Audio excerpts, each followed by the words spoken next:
Hey, Prime members, you can listen to Crime and Sports early and ad-free on Amazon Music. Download the app today. In the depths of an Atlanta forest, a clash between activists and authorities ends in tragedy. I'm Matthew Scher, and on my new podcast, We Came to the Forest, we expose the hidden truths behind a shootout that left one activist dead and countless lives forever changed. Binge all episodes of We Came to the Forest ad-free on Wondery Plus.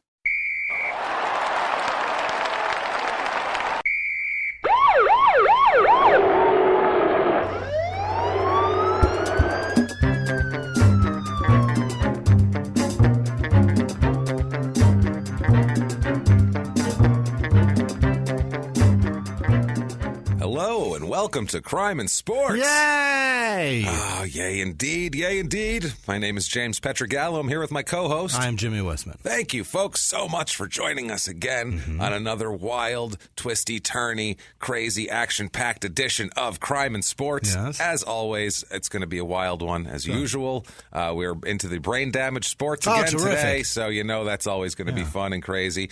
Actually had a different episode planned for today. Actually had, and I'll just put it out there, had the golfer John Daly planned for today. That was the plan. But I had a piece of research material that did not get to me in time to use, so it's going to be next week. We'll put that one out. Got it. Super famous. Super famous. That's the one we were discussing. That he's a lunatic and just a fat guy smokes on the golf course. He's a lot of fun. M&Ms on the golf course. He's a lot of fun. We'll put it that way. He's going to be a real adventure, but lots of people, you know who he is. People will recognize him and that sort of thing. But yeah, had to get this piece of material that I did not get in time. So sorry about that. Next week, this one just as crazy. Don't worry. Of course. Not a fat smoking golfer, but a guy who's been hitting the head a lot and shows it with his actions. So it's a lot of fun. A complete scumbag this week. But before we get to that, I would like to thank everyone for their iTunes reviews this week.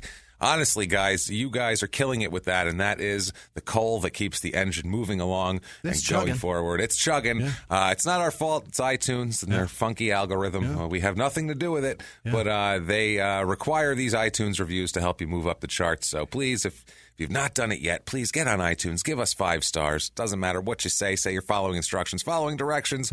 Who cares? It's not the important part. It's just for business, and that's it. And speaking of business, we have a ton of people here to talk about at the end of the show. A list of our amazing, amazing producers who have helped us out and keep us going. Really keep the show going and keep us, able to do the show and able to do it and not be completely overwhelmed by having no gas money, and no money at all. So thank you very much for all of you people. If we're being honest, that's the bottom, long and short of it right there. So those people, if you want to become a producer, you can do that very easily by going to patreon.com/crimeinsports. There it is. Or you can go over to PayPal and use our email address, crimeinsports@gmail.com, to make a one-time donation. And we cannot tell you how appreciated those damn donations are. Every damn week. Every week, every dime that we get is just a huge deal for us. So thank you so much for that. It's funny how a lot of America lives paycheck to paycheck. Like Like every time the paycheck comes in, they're like, "Thank Christ." And that's how we are with this shit. Gone. Every time it pops in, it's like, "Oh, good." Yeah, my God, thank you. So I just had to buy this, or I just had to buy that, and then bang, it's amazing. You guys are doing it, so thanks. We can't tell you how much we appreciate it, and we'll try though at the end of the show when we give our shout outs to all our producers. We'll do our best to find to tell you how much we love you, but never mind all that, because we really have an insane episode coming up here, because it's, God damn it, sometimes we get guys who are, I like to play idiot or asshole. That's our game that we play. Is he an idiot or is he an asshole? You know what I mean? And, sometimes they're both. Sometimes they're both. But it's rare. Usually you're like, he's way more of an idiot than an asshole, or God, what an asshole. He's not an idiot at all. Today we're going into asshole territory. This guy's an asshole. He is not an idiot at all, but he's definitely an asshole. Brain damage sport. It's a brain damage sport, but it's not like just like acts of idiocy. Like, clues are so thick. Yeah, it's not like, we're going to go. It's not like bar fights and that sort of thing. It's a very scummy behavior we're going to talk about here. It is Hermes Franca de Barro. You know who that is? No, it's Hermes Franca is what he goes by. The de Barro part they leave off. Because of course, because it's fucking it's confusing. Fucking long, yeah. So they leave that part off. Hermes Franca, he is a MMA fighter. Was in UFC, and had some problems. Let's just say, just had a couple of issues. Old Hermes that we're going to talk about today. What was Hermes? Was that a god? I believe it was, right? Greek, I think. Yeah. We're going to go I think that's Greek where that name came from. Yeah, definitely. This guy's not a god. No. We'll say that at all. He tries to act like he is. He fucks up pretty good. He could be a priest, we'll say. All right. He's definitely no. Actually, he couldn't be a priest. Never mind. Well, that'll make sense later on. All right. It's pretty crazy. Hermes Franca, born August 26th, 1974. He's born in Fortaleza, Brazil. So he's another Brazilian. Anytime we've had Brazilians, they've been an adventure so far. Yeah. This is the home of Bruno Fernandes de Souza. They're very violent. Yeah, they're violent. I don't know if they are, but the guys we've covered are in general. If you're trying to throw a stereotype and generalize about a specific culture, the Brazilians fucking violent, for sure. Yeah, but especially if you only listen to crime and sports and that was your only exposure to the world. Ladies and gentlemen, my partner Andrew Jackson. It's true, though. If you listen to crime and sports, you'd be like, Jesus, these guys are terrible. I'm staying the fuck out of Brazil. Yeah, if you have not listened to the Bruno Fernandes de Souza episode, I think it's episode 5 or 6. It's early. It's early, where he, a Brazilian soccer player, feeds his girlfriend to a dog. So after he murders her brutally, of course.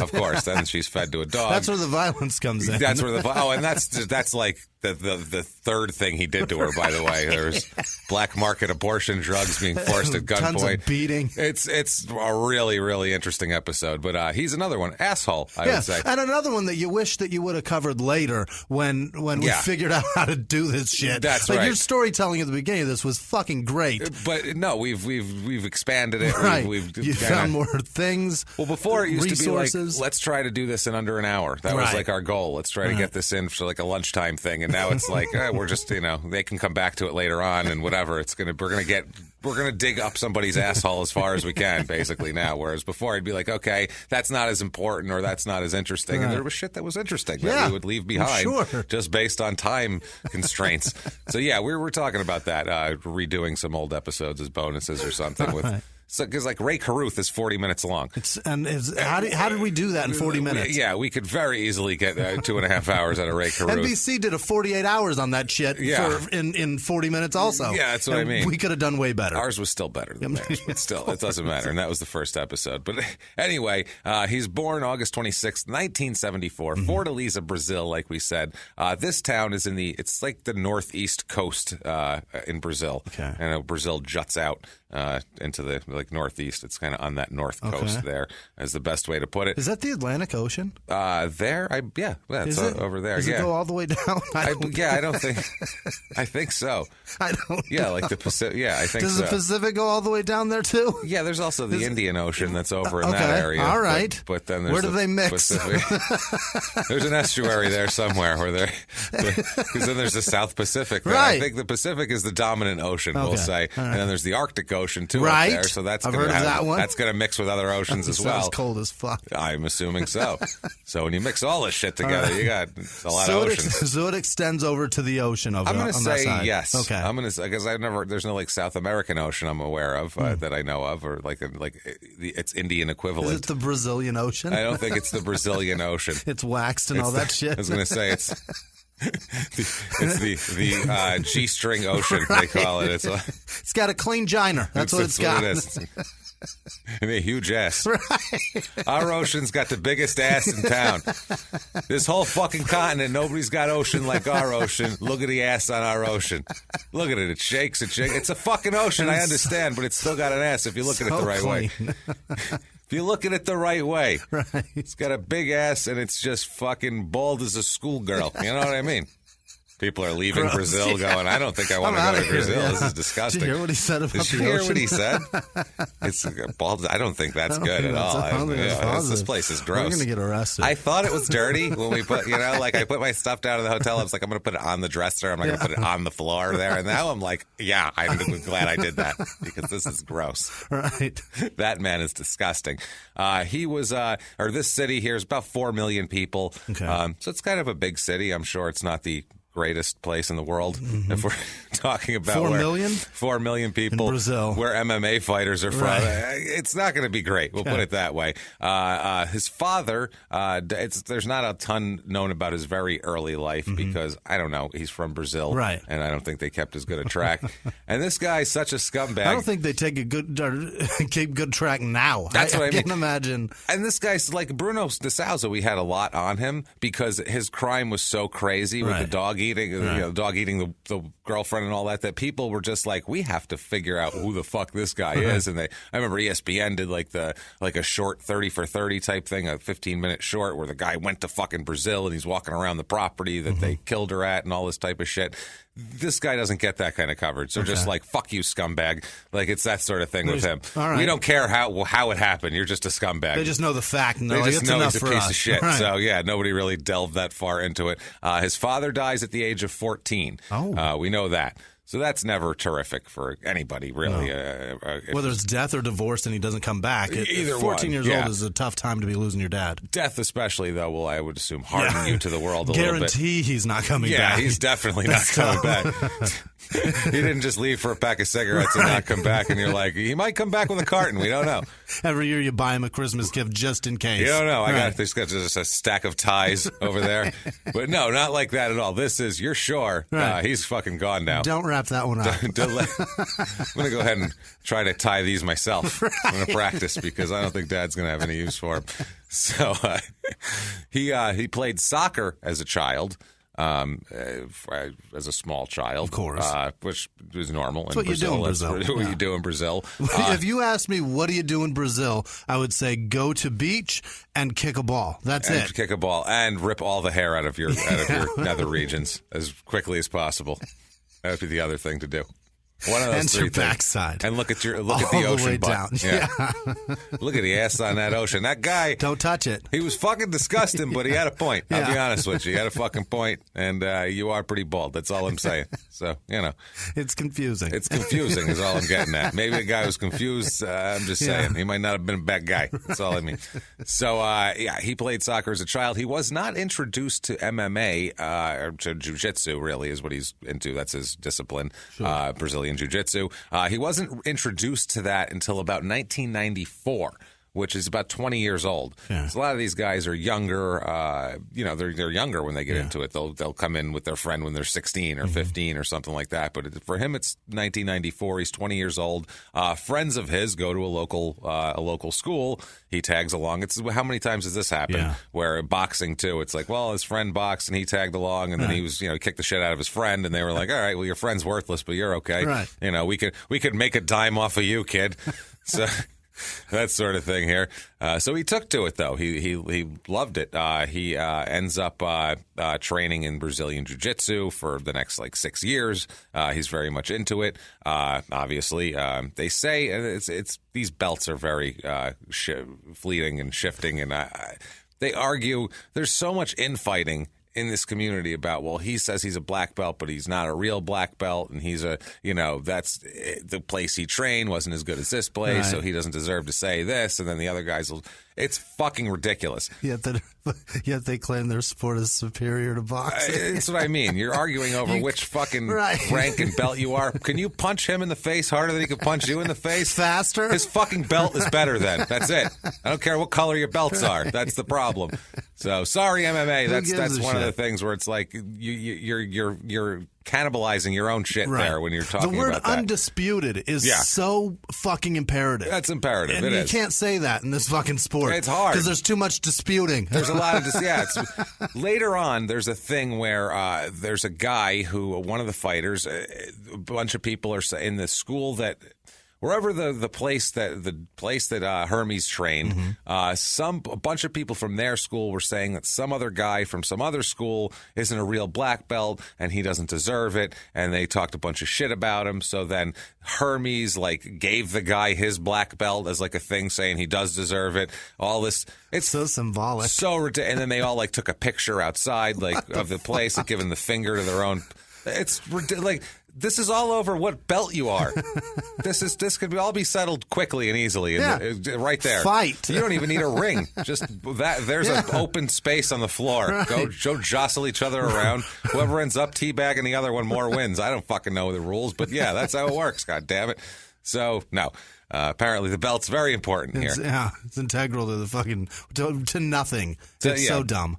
It is. So he moves to the United States in April of 2000. This is after 6 years of training, whatever. He's like 26 years old.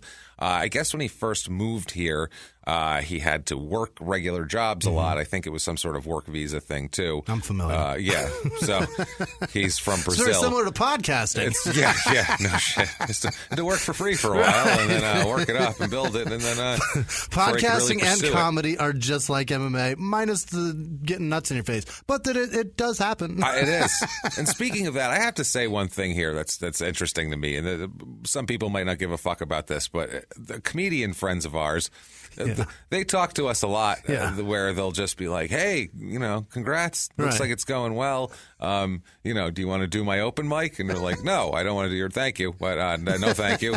I don't want to do your open mic. I don't want to do your bar Looks like show. You're having some success where you're going around the country on airplanes and shit and selling out places. Would you like to bring people to my show and I'll pay you nothing? Is that a thing that we can do? No, that's not a thing we can do. And then they're like, well, how do you podcast? Should I podcast? And at first I would tell people, yeah, you should get into it because it's great. And then now I'm going, no, you shouldn't. No, because the reason why you do stand up is because you can drink at your job and then hang out with your friends who will tell you you're good and it doesn't matter if you are or not because no one sees it. And afterwards, at a lot of these shitty shows, they have karaoke. Right. So it's a lot of fun. So I feel like that's what it is. That's become your social circle. That's why you even do stand up still. You don't work on it. You just got don't friends. Work hard. Right. Yeah, if you had a podcast, you just show up every week with whoever you liked to hang out with and talk about whatever you felt like talking about, which guess what? No one's fucking interested in that, so stop it. That'll garner you 500 listens of your friends and family every week. There you go. So do that shit. What you do is stick to doing your bar shows and all that shit. Do karaoke afterwards. Get drunk. Take an Uber home. Have fun. Time. Knock yourself out. Try to fuck each other like all of them do. Enjoy. Go crazy, because that's why you're there. All of you try to fuck the same girl. Yeah. Do that. This is a bunch of work, and then me and Jimmy go to a nondescript tiny room, and it's not glamorous at all. Like the live shows look fun and all that, but we're in a fucking gray box staring at each other. That's the fucking reality of it after working all night to get a show ready.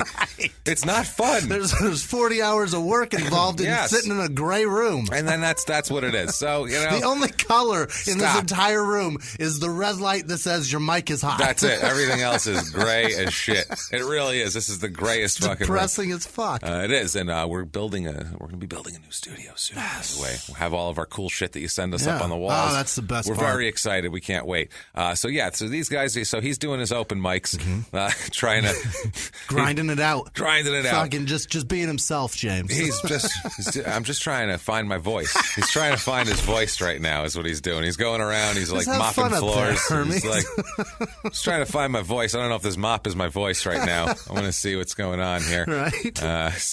Jesus Christ. About 15 people understood what we were talking about. Sorry, but that's like a little peek into the world of comedy and what that's all about. It's drab. It's drab, and that's exactly what it is. It's a bunch of fucking lazy people. Right.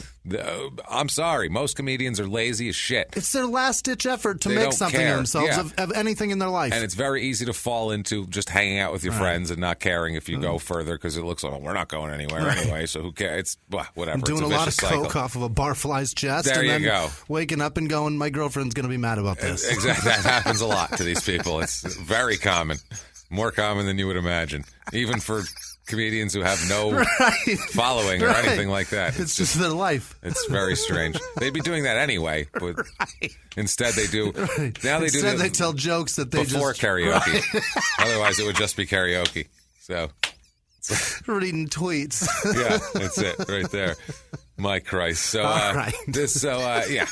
So he doesn't have a lot of time to train as seriously as he wants to. He's been training pretty hard for the last 6 years, and he really wants to hit it hard, but he has to do this stuff first. One thing I'll give this Hermes guy, he's very diligent on his immigration status. He comes to the country very legally, and he goes through all the steps to become a legal citizen. That's nice. Later on, he'll become a permanent resident, like through the system and all that sort of thing. Great. So, like, he's very, very. He's got all of his paperwork in a row. So, whatever faults you're going to find with this man, and you're going to find faults, his paperwork and his organization, and he's got a folder and a desk and all that. That's top notch, and it's beyond reproach. So I don't want to hear any sniping about that. He's got a membership card at Staples. He's got to figure it out. He has folders, and he has a file thing on it. He has one of those desk drawers that opens, and he flips through his files. He's like, immigration, okay, got that. It's next to like his dishwasher manual and warranty information. He's got that in there, and the receipt. And the receipt. He's very organized. And an easy button. That's fucking right. Staples easy button. That was easy. That's quick. He smiles at his desk with his fucking blue hair. He's got blue hair. Sometimes. Fuck out of here. He always has a different stupid color hair. Blue seems to be his favorite from the footage I've seen, but a lot of blue hair. Yeah. And also, too, later on in a mugshot that's pretty famous, he has blue hair. Really? Which, for what he gets arrested for and the whole circumstances of the thing, you don't want to have blue hair in your mugshot. You just fucking don't. I don't know that any just makes it worse. Crime that you're arrested for, the mugshot having any color that's fucking just not human colored is really like fucked up. The kid who shot up the movie theater that dressed one's like super the Joker. Fucked up. Like, I feel, but that was like, that's a crazy thing to do. That's the guy who would do that. His mugshot matched the crime. Right. It really did. You look at him and you go, that's the guy that would do that. He's got fucking orange hair. He looks like a maniac. The only thing he's missing is like green skin. That's it. And you'd be like, he's a crazy person. So, but this guy, not terrific here. So after about 6 months of working, I don't know what he was doing. Like I said, I just picture him mopping, dreaming of a ring to get into, and then grapple with a man. Whatever fried pigeon restaurant they have in Brazil. Who knows? Yeah, he found one in the U.S. and they were like, "You know how to do fried pigeon? Oh my God, we've been waiting." Kentucky fried pigeon. Kentucky fried pigeon. Those would be very different commercials now. Just Kentucky fried pigeon commercials. That's disgusting. That Brazilian is terrible. Fried pigeon. That's what I picture they have down there for certain. Who's their spokesman? It's not Colonel Sanders. It's a giant-assed girl who never shows her front side. Right. Just walks backwards, bouncing up and down. And it is clean. There are no dead spider legs anywhere on that ass. And since it's Brazil, she'd be nude, I'm sure. So, yeah, that would be the commercial. So, after 6 months of working, he gets into the MMA training again, into more jiu-jitsu training. He has dreams of fighting professionally and being a good fighter. Apparently, in his gym in Brazil, he was considered a real up-and-comer. It was just there's not a lot of opportunity down there to make money and do this at a different kind of pace. So that's why he went to America, because that's what he wanted to do. And here, it was around 2000 there, it was kind of getting bigger. It was really blowing up. Sure, that was when it really took off, like, mainstream. Yeah. Before that, it was like, who watches that shit? Right. Like nobody. But then around like 2000, people were like, that's a pretty fucking, that one guy, he looks pretty badass. And people got into it, like with Ken Shamrock being in wrestling, it crossed over there a little bit. I think that the explosion of it kind of coincides with, and I might be wrong, but it feels like it coincides with the integration of like really great televisions. You know what I mean? Where that's true. Because before watching those fights when it had like that big muscle built logo on the center of the mat, it was all grainy and shitty TVs back then. You couldn't. I mean, you could see injuries, but it wasn't like today. They didn't put the production value into it too. They were also like a low budget production at that point, and then they started putting production value in it. Like when you watch an HBO boxing match, there's fucking production value. Incredible. They cover everything well, and they figured out how to do that. And the angles of punches and stuff were back then. It was like two cameras, one on either side. There they are punching each other. And you could see the other camera and the other dude operating it from the one camera. Yeah, that's the thing. I don't know if it's that or if it's 9/11 had something to do with it. An MMA just fight's angry. I mean, MMA fight's a good place to drive your truck with an American flag on it too. I don't know. Or people are just going to watch guys teabag each other. Come on, get in the truck, and everybody. I don't know what it is. People are just angry and just watching people take their anger out. Maybe I don't know what it is. Or it's also you know what? Also, too, it also coincides with the boxing becoming less popular at the time with Tyson and all the big heavyweights being gone, and that's kind of like there was a lot of good welterweights and stuff. That's when De La Hoya and Trinidad and Vargas and all those guys were having wars, but. Still, it wasn't the same as boxing is the most popular when there's heavyweights that fight well. That's the biggest dude versus the biggest dude. That's it. Whether it's Tyson or Ali or Foreman or whoever it is, that's what people want to watch. They want to watch giant guys beat the shit out of each other. That's why Hulk Hogan was the most popular wrestler. He's a giant guy who fights other giant guys. And then Andre the Giant. Can't see that every day. That's amazing to watch that man be athletic. Yeah. Honestly, a lot of times when you watch I don't watch it, but if you watch WWE right now, it looks like like just two guys that you could see in a bar jump off the bar on each other, whatever. But obviously they're doing crazy athletic moves, because but they don't look like special people. Whereas you're not going to see Hulk Hogan and Andre the Giant fight at your local bar. You're not. A guy who's 6'6", 300 pounds against a guy who's 7 foot whatever, 500 pounds. That's not going to happen at the bar. You have to pay money to watch that. I've seen Dolph Ziggler. That guy lives here in Phoenix, and he does comedy. You'd never notice him. He is not a fucking imposing dude. He's my size. That's what I mean. I mean, granted, he's fucking in shape. I'm sure he's a lot stronger than you. I do not look up at that man. That's what I mean. We see eye to eye. That's fucking. What I mean. I don't want to see that. And to get totally off the subject here, that's the problem with wrestling is the guys look like regular guys. Right. No offense to them because they work really hard and they do a lot of their moves are crazy. They're athletic. They're daring. They do much ballsy. Better shit than I do. Incredible the shit they do, but just what they do isn't like I want to pay money to watch those two guys fight each other. Whereas in the end, that's what you're simulating is wanting to watch two guys who you want to see fight each other. Exactly. And if it's two guys who are 5'10" and 190 pounds, I don't really give a fuck. I can see that for free any Friday night, anywhere. Dude gets pissed off because some dude his size talks to his girl. Yeah. All of a sudden, I've got wrestling. Just go out in Philly on a Friday night. You're going to see that. That's what you're going to see all over the place as much as you want. It's true. As much as you want it. Go out in Boston. You're going to see it. Oh, for sure. As much as you fucking want it. They'll Plug be a your little ears, drunker. though. Because it's going to be the worst conversation you've ever heard. Yeah, it's true. The ugliest fucking accent. But I think back in the day, you'd want to see Ali and Foreman. You're not going to see that. Or in wrestling, I could see Hulk and Andre. You're not going to see guys of that nature or even that are showmen. Because Shawn Michaels wasn't that big, but he was like a showman. You know what I mean? I don't know. It's just a different thing. But here... This is different. MMA is blowing up in 2000 around this time. Franca here was doing a national Brazilian Jiu-Jitsu tournament at this time when he's up here about 6 months.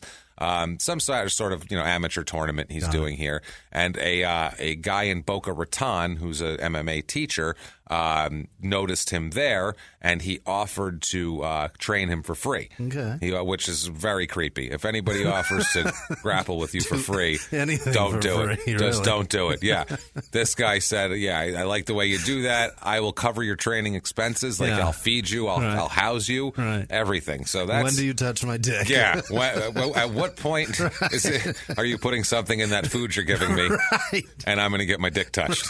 I'm or touch forcing your dick. me to touch you. But in this situation, it's probably you wanting to touch my dick, which is the other weird thing that I never understand, the dope, sick love philosophy. It's the funniest fucking thing ever. I'll get it. I am not... You know what? I'm not 100% locked into the gay prostitution world. Yeah. I'm not. You know what? I'm sorry if I'm that's definitely a satellite of it. I'm interested in it, and it's intriguing. It's intriguing, funny. But I'm anytime where you pay someone to do something to them, I'm just like, huh? How does that? What?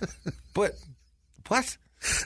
That's just if guys pay women, sex worker, prostitute ladies, if they give them oral, so they can. They're like, he's a weirdo. He just wants to do that, and they're like, that's easy money. Right? Like, what are these guys doing? And they're like, Christ, that guy wants to give me $100 to suck his dick. I guess. Like, huh?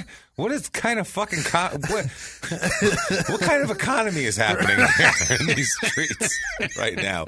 I don't understand that whole fucking.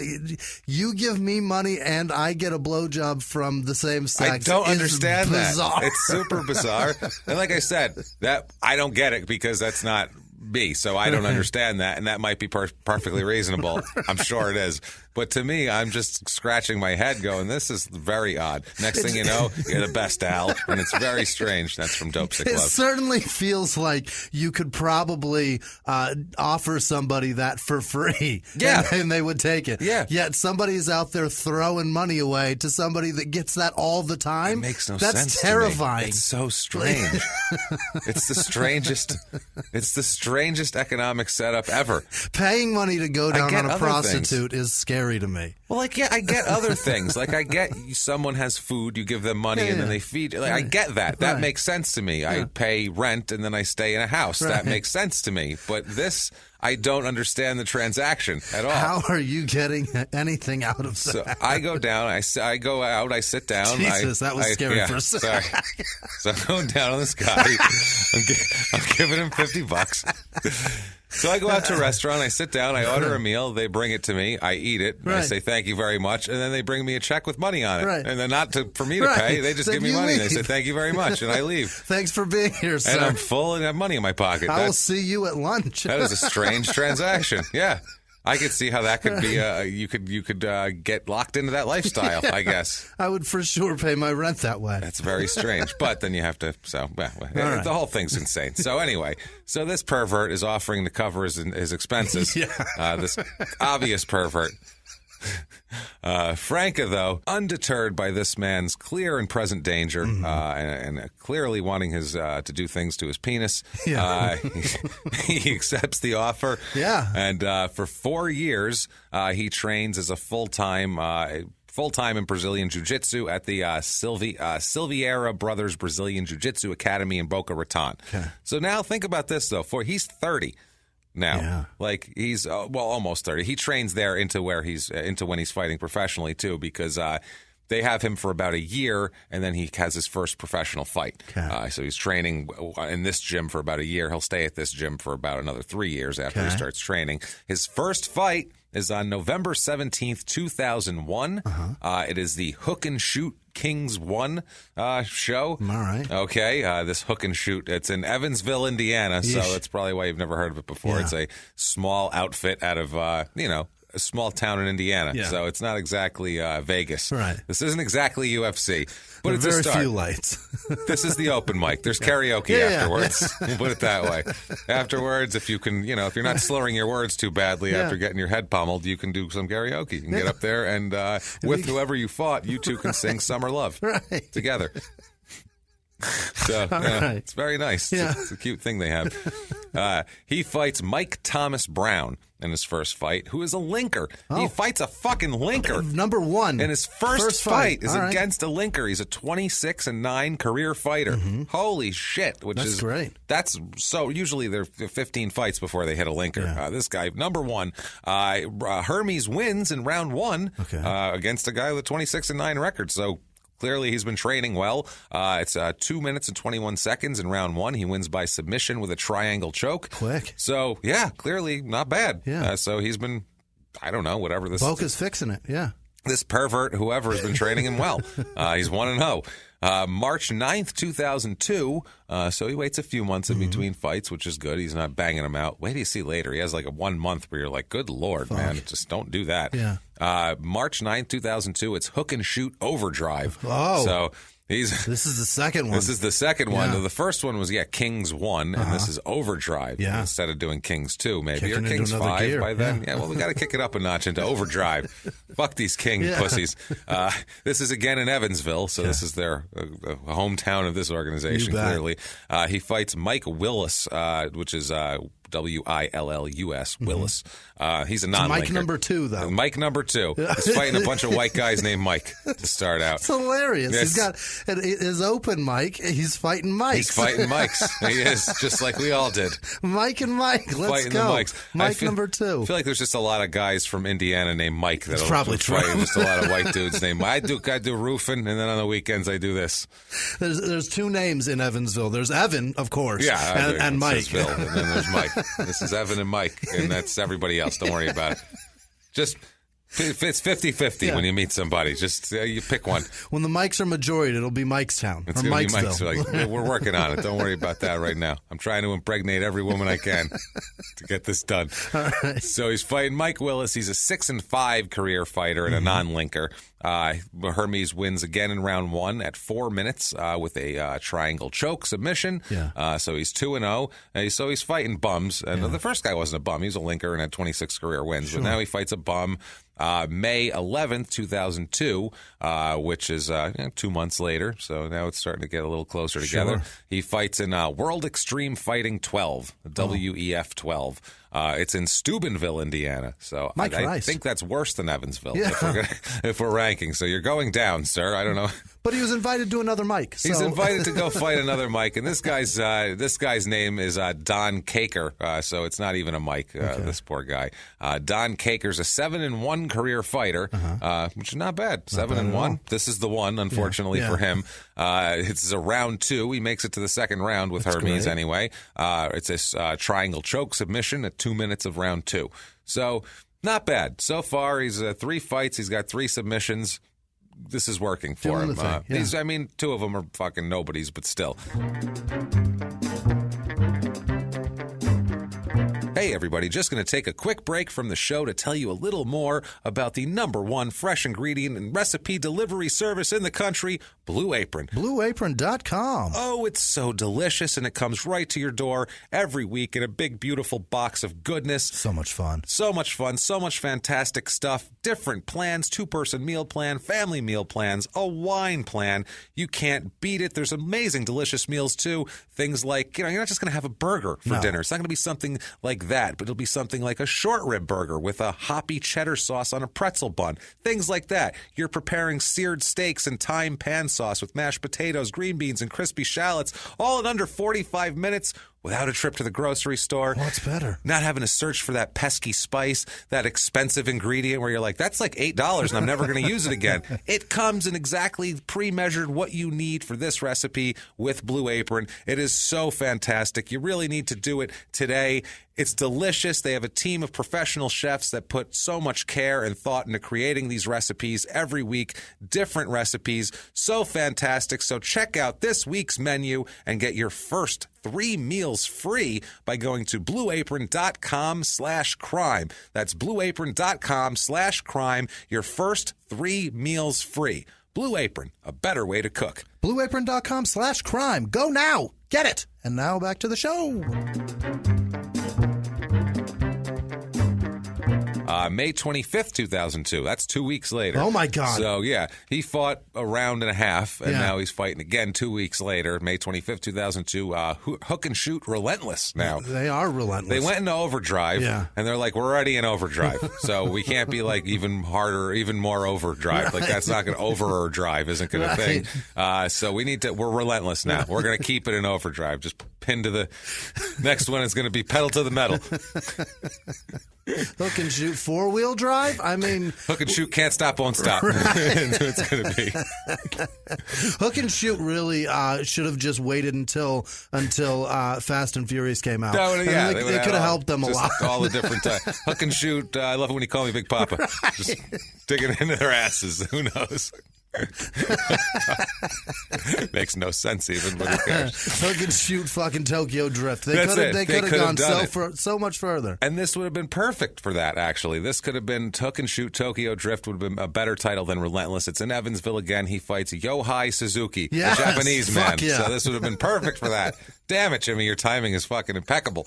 8-8 career record for old Yohei, or Yohei, or however the fuck you say that. Joji? I don't know. Yohei. Oh. Exactly. Yohei. Yohei. Yohei Suzuki. Get your ass back here, motherfucker. That's 2 greetings in one name. That's not good. Hey, man, get back here a minute. I need to talk to you, Suzuki, you punk motherfucker. I think he hears that a lot. And he was like, I think that's my name. Yeah. It's like the old Cosby joke. Sorry. Yeah. Sorry to bring up Cosby because I hate him and we've made fun of him a lot and everything like that. And he's a piece of shit. But he's a master comic, though. Jesus. Yeah, it's like that joke about I thought my name was Jesus Christ. My brother's name was God damn it. Right. God damn it, Jesus Christ. Get back in.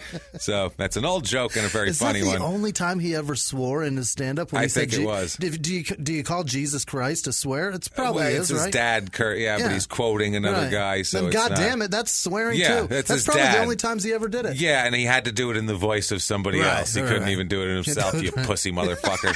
You gutless dickhead. At this point, when he was saying that too, he had a long line of drugged poor fucking women that he abused at that point. So it makes it less funny. So I wonder if he even is rape a swear word? Because did he like not the way he would say it. Rape? I don't think it's a swear word. Did if he you say tell it the like judge that. to knock it off? Yeah. Quit your cursing. Quit swearing. There's ladies present. With the raping and the ladies. Fucking jerk off. I just want to go home now and listen to that section of Eddie Murphy Raw. Says Richard Pryor. Said, I told him to have a Coke and a smile. Shut the fuck up. And I'm like, yes. Fuck you. Tell Bill I said suck my dick. Yes, exactly. So, oh man, that's wonderful. So, oh fuck, I love him. So, Yo-Hey Suzuki, come over here and get choked out with some guillotine choke in 1 minute and 4 seconds of round one. So Yo-Hey doesn't last long. He's an 8-8 career guy. So he's 4-0 now. Hermes. He's doing something. This is something. Good for him, I'll say. Yeah. September 7th, 2002. I think he's an immigrant. He came to this country. He had to do a regular job, and he's tried to train, and he's working hard. You're gonna say it, Jimmy. Say he's your kind of guy. He's my kind of guy. There you go, Jimmy. He's working so hard. Hold on to that. Stealing Kent Shamrock's job and shit. Go ahead and take that out of your pocket and hold it in your hand for a while because you might not want to keep it. September 7th, 2002. It's Hook and Shoot New Wind. Oh, New that's Wind now. Terrible. Forget about it. That sounds like the sequel to Homeward Bound or some shit. New Wind. It's coming out of somebody's ass. That's the problem because it's in Evansville, Indiana. Yeah. New wind blowing through town here. This is for the Hook and Shoot featherweight title, which I assume is a belt made out of like suspenders and some milk cartons that they put on front. The rainbow suspenders. Open them up and wrote featherweight champ. Featherweight spelled horribly. Weight is spelled wrong. It's not good at all. It's like, I thought it was I before E. They're like, yeah, but this is, God damn it, never mind. Not if there's an A, and it's like neighborhood. You ever see that? But what about the C? And there's two hillbillies trying to fucking argue over how to spell featherweight, and they just send him out there with a belt that has crossed out things on it. That's what he ends up with. He fights his first of the funny nicknamed opponents at this point, Anthony Icy, like an icy, you like get icy hot. No, like icy. ICEE. ICEE, like you get at a 7-Eleven. I don't know if you have those overseas, but that is like an icy drink, like a Slurpee. 7-Eleven slushy, I guess, of different flavors. With the cherry polar bear. or Coke, or with the you polar used to bear. Get it at Kmart. Or Target. definitely. Yeah. Or the much superior slush puppy. You betcha. Which blows that shit out of the water. Nothing is better than a slush puppy. There is nothing better than a slush puppy. Fucking icy, yeah. Fuck Slurpees too. Yeah, fuck that shit. Disgusting. It's all about slush puppies, Yes. but you got to really work to find them. Is the problem. You do. I'm going to get, you know what, Jimmy, you know what I'm going to get soon? You know what, goddammit, I'm going to treat myself one of these days. I'm going to get a slush puppy machine.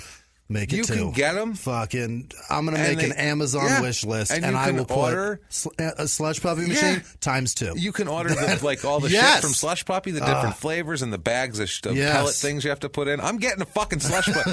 Ladies and gentlemen, crime and sports movement, I'm making an announcement right now. I'm going to acquire a slush puppy machine. I'm gonna. And so if you don't like it, go fuck yourself. And the puppy on it was so cute. He was adorable. He was amazing. He was a hound. Yeah. He was a slush puppy. Big fucking floppy ears. I think there was alcohol in his slush puppy from the looks of him. It looked like here. He looked like he was having a bit more. He was like, hey, guys. Much fun. Let's calm down about all this.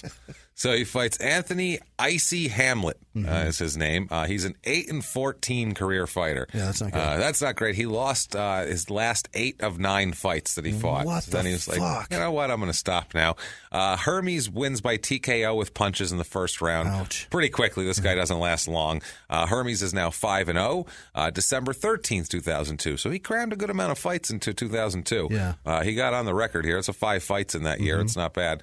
This is the 5th fight of the year. It's the Hook and Shoot Absolute Fighting Championships 1. Okay. This is the rest of them are bullshit. This is absolutely the real one.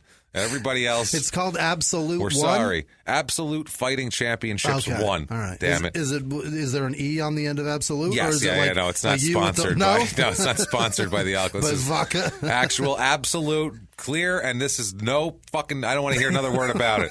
These are the Fighting Championships. The Ultimate One, that's something, but these are the Absolute Championships, which is better than Ultimate. Right. Because there's Ultimate, that's a thing, but It's then Absolute as is over everything because it's absolutely the thing. So that makes us better, right? Oh, we're in Fort Lauderdale, Florida with a bunch of guys no one's ever heard of. Never mind. Fuck.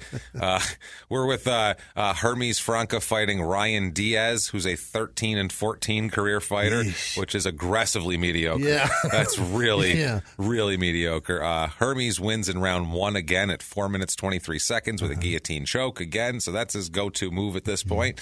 So submission again. So it's 6-0 now. 5 submissions. And the one guy knocked him out so fast he didn't even have a chance to fucking crank anything up on him. It's like, I wanted to choke you, but he just fell down too early. I had a theory. I had a whole plan, everything, and then he punched me. So I punched him back. Ref had to jump in. It was Tyson terrible. or Ali that said that. Everybody's got a plan until they get punched in the face. Yeah, that's essentially famous, what happened. Yeah, that's a famous thing. Yeah, and it's the truth. Everybody's got a good plan. You get punched in the face, you're like, oh shit, all right, everything's happening. It's different. That plan. Everything else is moving fast now. All right, that's a totally different. Your whole world is shaken up at that point. It's such a brilliant thing said by a dummy. Said by somebody undoubtedly with brain damage. If it was Ali, not by a dummy. Right. Well, I mean, at the end, most guys, though. Yeah, if it was like Larry Holmes, it was in there. Fucking Jerry Cooney, I see, is probably a fucking moron. You know. Leon Spinks, we know, had like a 62 IQ. It's a problem, Not Michael Spinks, Leon Spinks. Better fighter, dumber, though. Michael Spinks was like a smart guy. It takes a lot of incompetence to actually do it, though, because it's so fucking. That's a banana sport. I'll never think otherwise. It's like we talk about. I've said with pilots, they weed out the narcissist, right. and they're like, "That's a pilot." That's your guy. He'll fly into enemy fire and be like, "I'm fine. Yeah, I'm fucking cool. No one can hurt me. Still got a jet. I'm a narcissist. What do you? No, you're not shooting my plane down. Maybe everyone else's plane, but mine will be fine. Will not happen to me. You kind of need that thinking in boxing. Like, he's going to punch me in the face, but it's not going to hurt, and then I'll punch him harder. Like, so what? Like, there's a certain mindset there you need to have. It's a nutty fucking idea. So right now, UFC signs him. Okay. So he's 6-0 and signed with UFC. Right. Not bad for a guy. What year is this? 2002. 2002. Late 2002 was his last fight there. Early 2003, he signs with UFC. Has his first UFC fight in April. So not bad for a guy who 3 years ago lived in Brazil and trained in some place and had to come here and do some temp work for a while before he could start training. Like, not bad at all. He's making good for himself. Jimmy, your kind of guy right here. Can you imagine the culture shock, though, when he goes into his first Kentucky Fried and he's like, your pigeons are big. That's some big pigeon. That's just the breast? That's not a whole pigeon with his head chopped off? Damn. Did y'all got this? Y'all got this? Yes. Brazilians have southern accents. We both did it. I just saw it in my head. I was like, I made a Brazilian. We both did it. I did it before you. So yes, they are. You know what? It's South. Yeah. It's South America. God damn it. You know what a Portuguese accent sounds like? Fuck no, you don't. So you know what it sounds like? Y'all do that with the pit. That's what it sounds like. And that's as fucking true as what you know. That's just deeper south. Yeah. That's all it is. You imagine it sounds vaguely Spanish. That's how you're picturing it. But you don't fucking know. It could be this for all you know. It's a hillbilly that rolls his R's. That's all. I love it. I'll have the gravy. Thank you. Very good. Y'all got this? I mean, let me get. Oh, no, not you. No, the people who work here. No, you're good. You're good, buddy. Lots of buddy being said in South America. You're good, buddy. Yeah, absolutely. That comes with the accent. That accent comes with a buddy. They do say buddy. They say buddy. Hey, buddy. That's that Armenian. That's like Middle Eastern. They like that one too. Hey, close buddy. Enough, yeah. Listen. So his first fight with UFC is April 25th, 2003. Yeah. It is UFC 42 Sudden Impact, which is a better name. Yeah. So they're it's such a Jean-Claude Van Damme movie. Yeah, it's absolutely has. Absolutely has. What is that? It's going to be Time Cop next. Right. It's going to be UFC 68 Time Cop. Right. UFC 69 Double Take. Double Take. Jesus. Man. So this is in Miami, Florida. So they're in a real city this time. Yeah. No, sorry, Fort Lauderdale, but I don't know what to tell you. He fights Rich Cleat is his nickname. Okay. I don't know. The Cleat? Cleat, just Cleat. Okay. Singular Cleat. Not the Cleat, just Cleat. But I don't know if that's like, I don't know why. Rich Cleat Crunkleton. Okay. Which is That's why.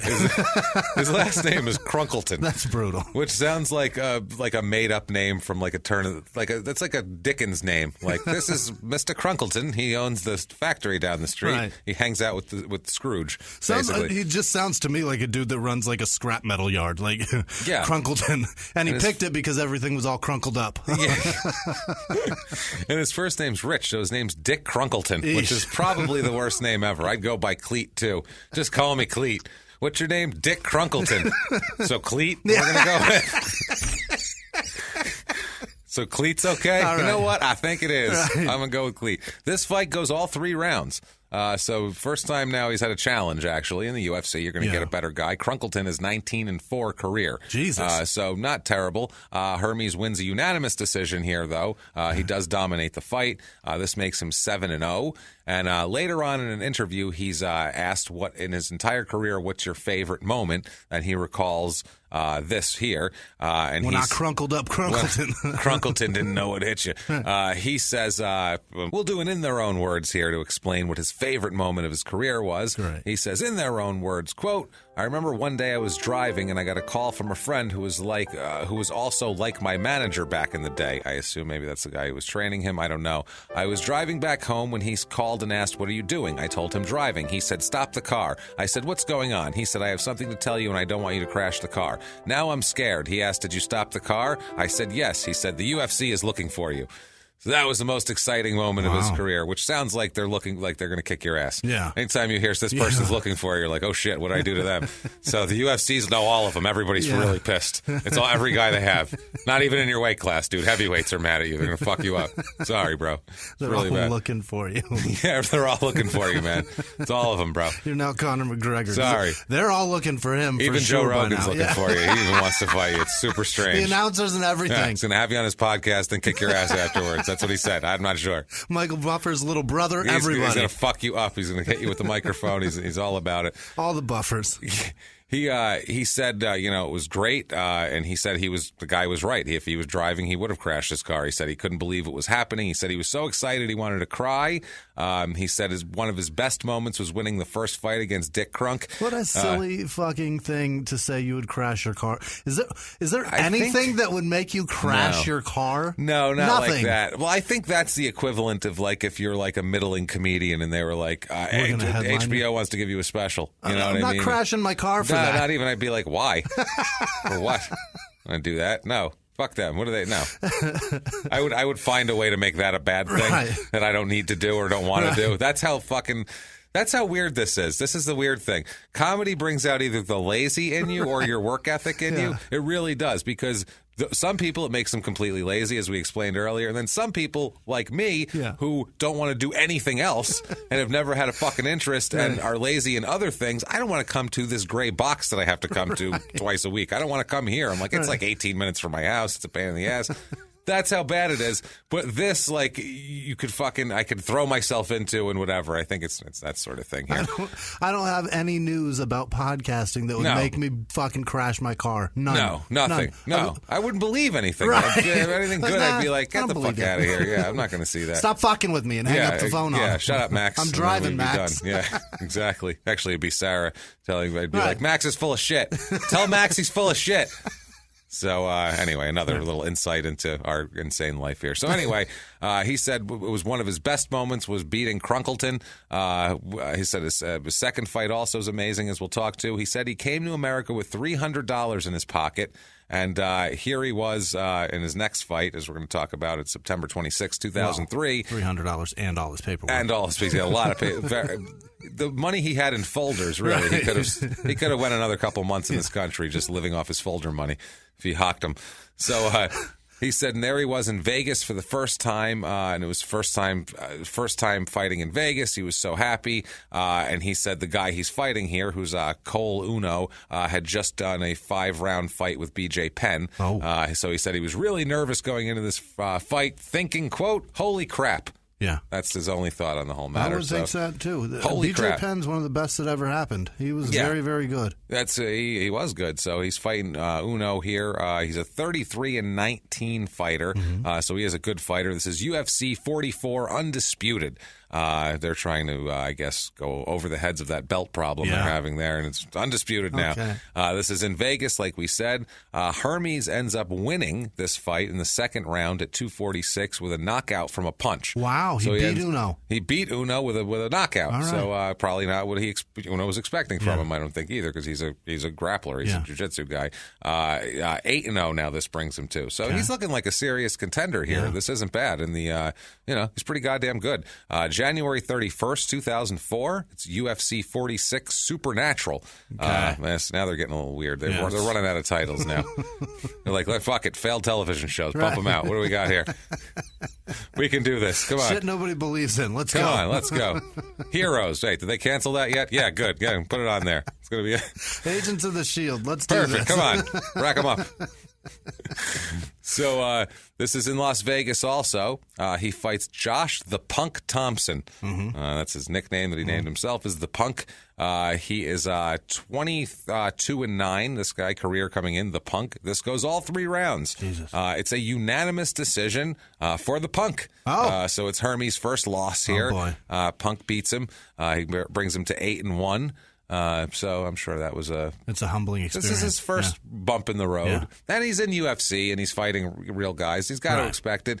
UFC is not one of these things where you're going to have a guy who's, Rocky Marciano, who's going to retire undefeated and be 49-0. Like that doesn't happen. And it can happen so quick that these guys, you lose a couple fights here and there. It's just the way it is. That's the way it goes. Yeah, you're barely wearing any gloves, so you get caught with a punch you're not expecting. You get knocked out, or some guy could just get behind you and hook you in a weird way for 2 seconds, and even a guy who's below you, it can happen. They fight so frequently and so often that you're not trained for what you're up against. And I've seen videos of dudes that just fucking give up. They just walk away. They're like, fuck it. Yeah, we've seen it before. Our guys have done it before. Where it's just like, I'm done. Boxers rarely do that. It happens way more in UFC. Yeah, absolutely. Well, also, too, the different fighting styles, too, where it's like you'll have a guy, what's going to happen when these two guys, you don't know how their fighting styles are going to mesh, and they mesh in a weird way.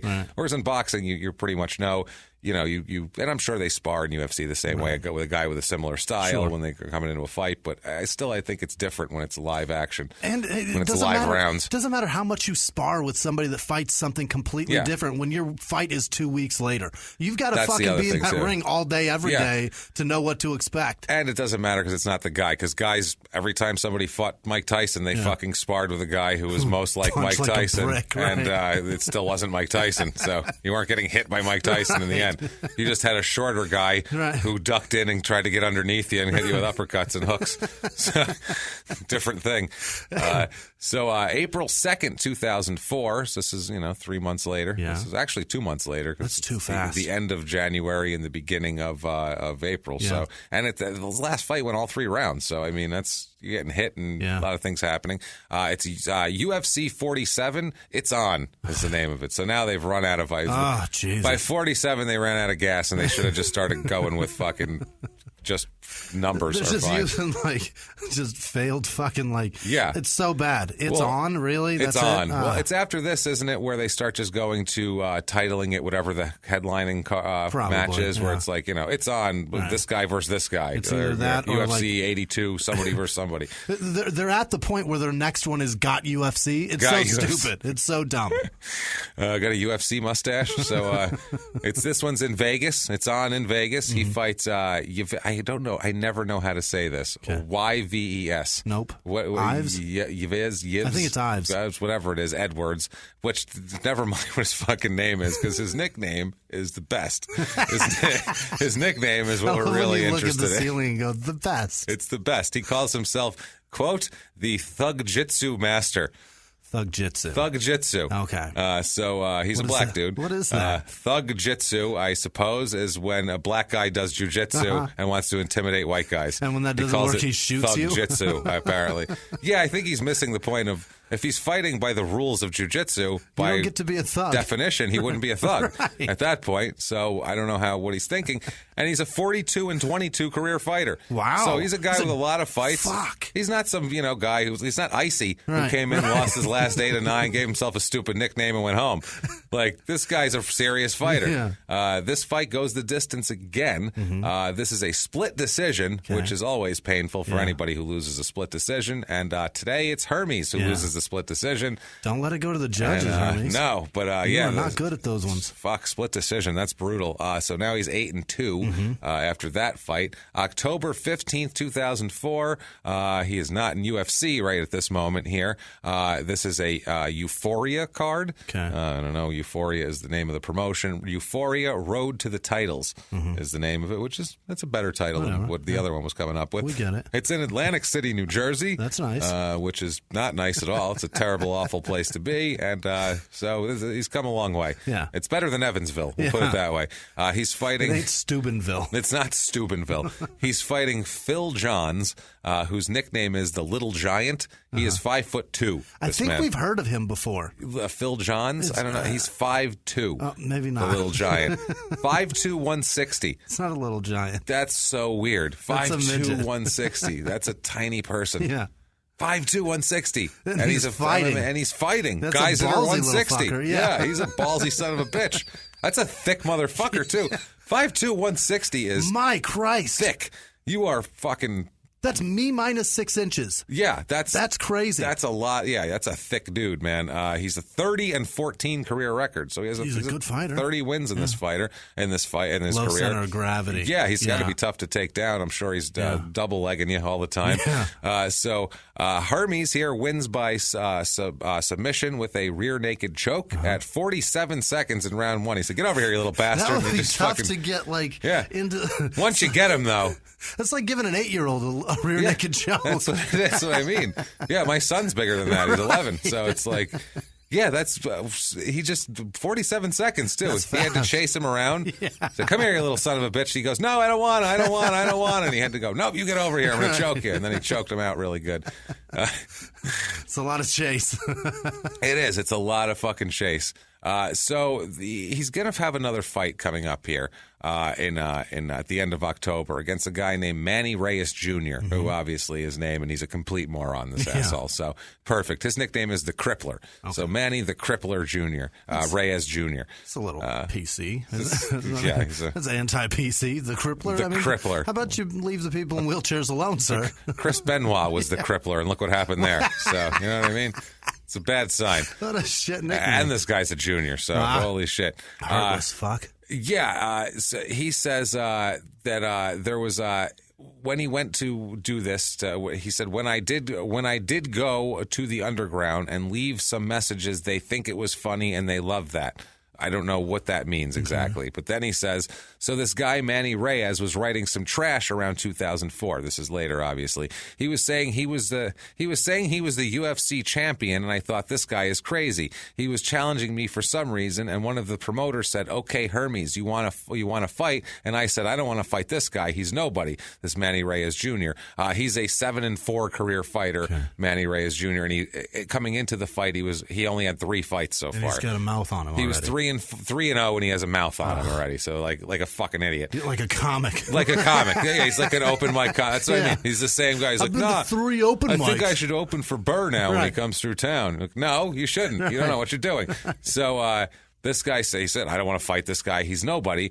So he said the promoter said that the fans want someone to kill him because apparently this guy just had a big mouth and he was acting like a tough guy. And so people wanted to see this guy get his ass kicked, which... Right. That's wrestling, folks. Yeah. Wrestling is you want to pay to see that guy get his ass kicked by the guy you like. Right. Period. That's the fucking shit. So this guy figured that out at 3 fights and and it worked. He was selling tickets. They said they were selling a lot of tickets. So this guy wanted $2,000 to $3,000. This guy did, Manny Reyes Jr. for this fight. That's a lot of money. Yeah.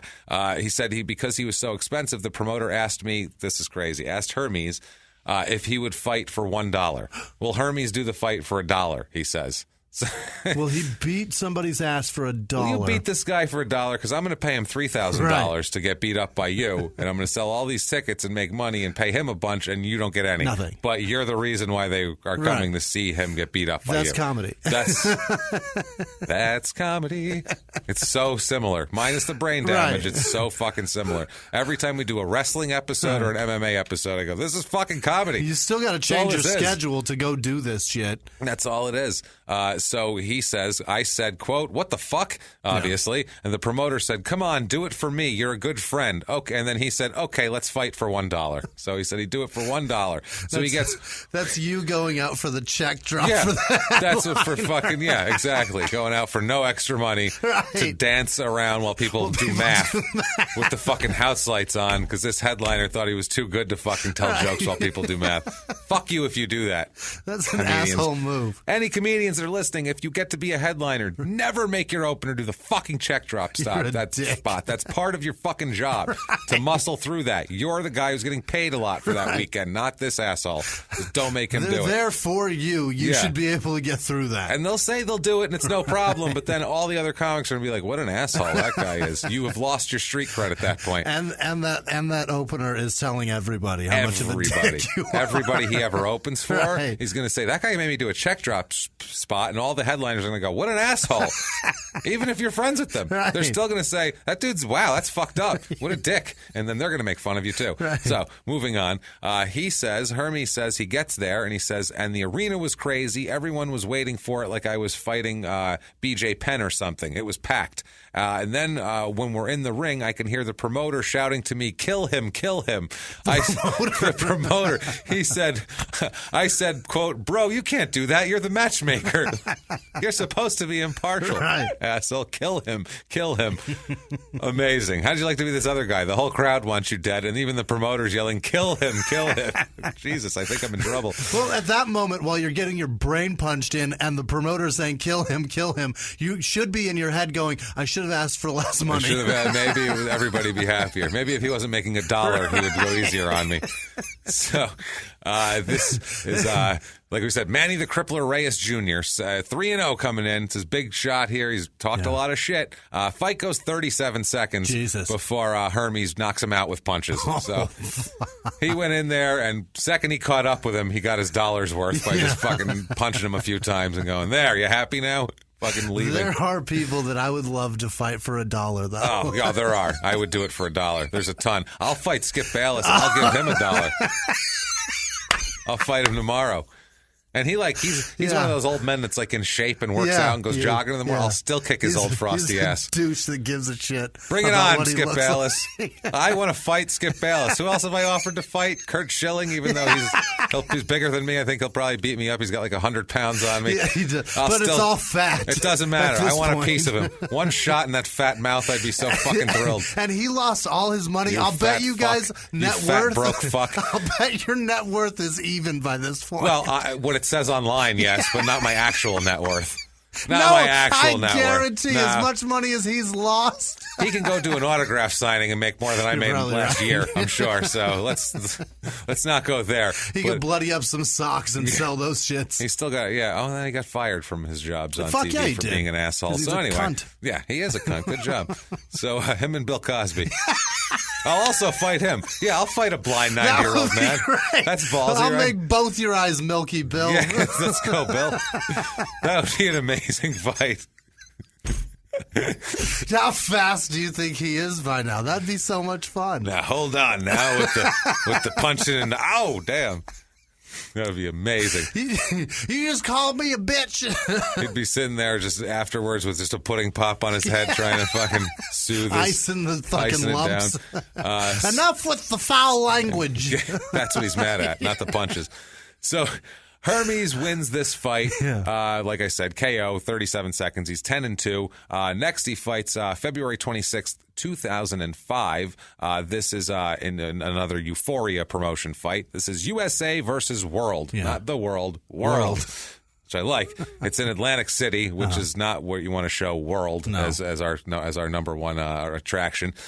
He fights the Thug Jitsu master again. So he's going to fight him this time.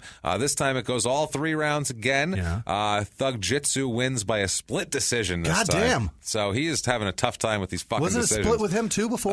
With him it was it was a split. Was it a split? Yeah. Let me look at it here. Yes, split decision. Yeah. So that's 2 split decisions in a row. I don't know why I couldn't remember that. That was really bothering me. So yeah, he's 10-3, 2 of which are split decisions to a guy who calls his style of fighting Thug Jitsu. So as happy as things are at times, there's bumps in the road. Maybe it's just hard to find somebody that fights that. That's all. That's true. Yeah, he's only like, one dude that fights style. it. I can't find a sparring guy who properly encompasses all the qualities of Thug Jitsu. I just can't.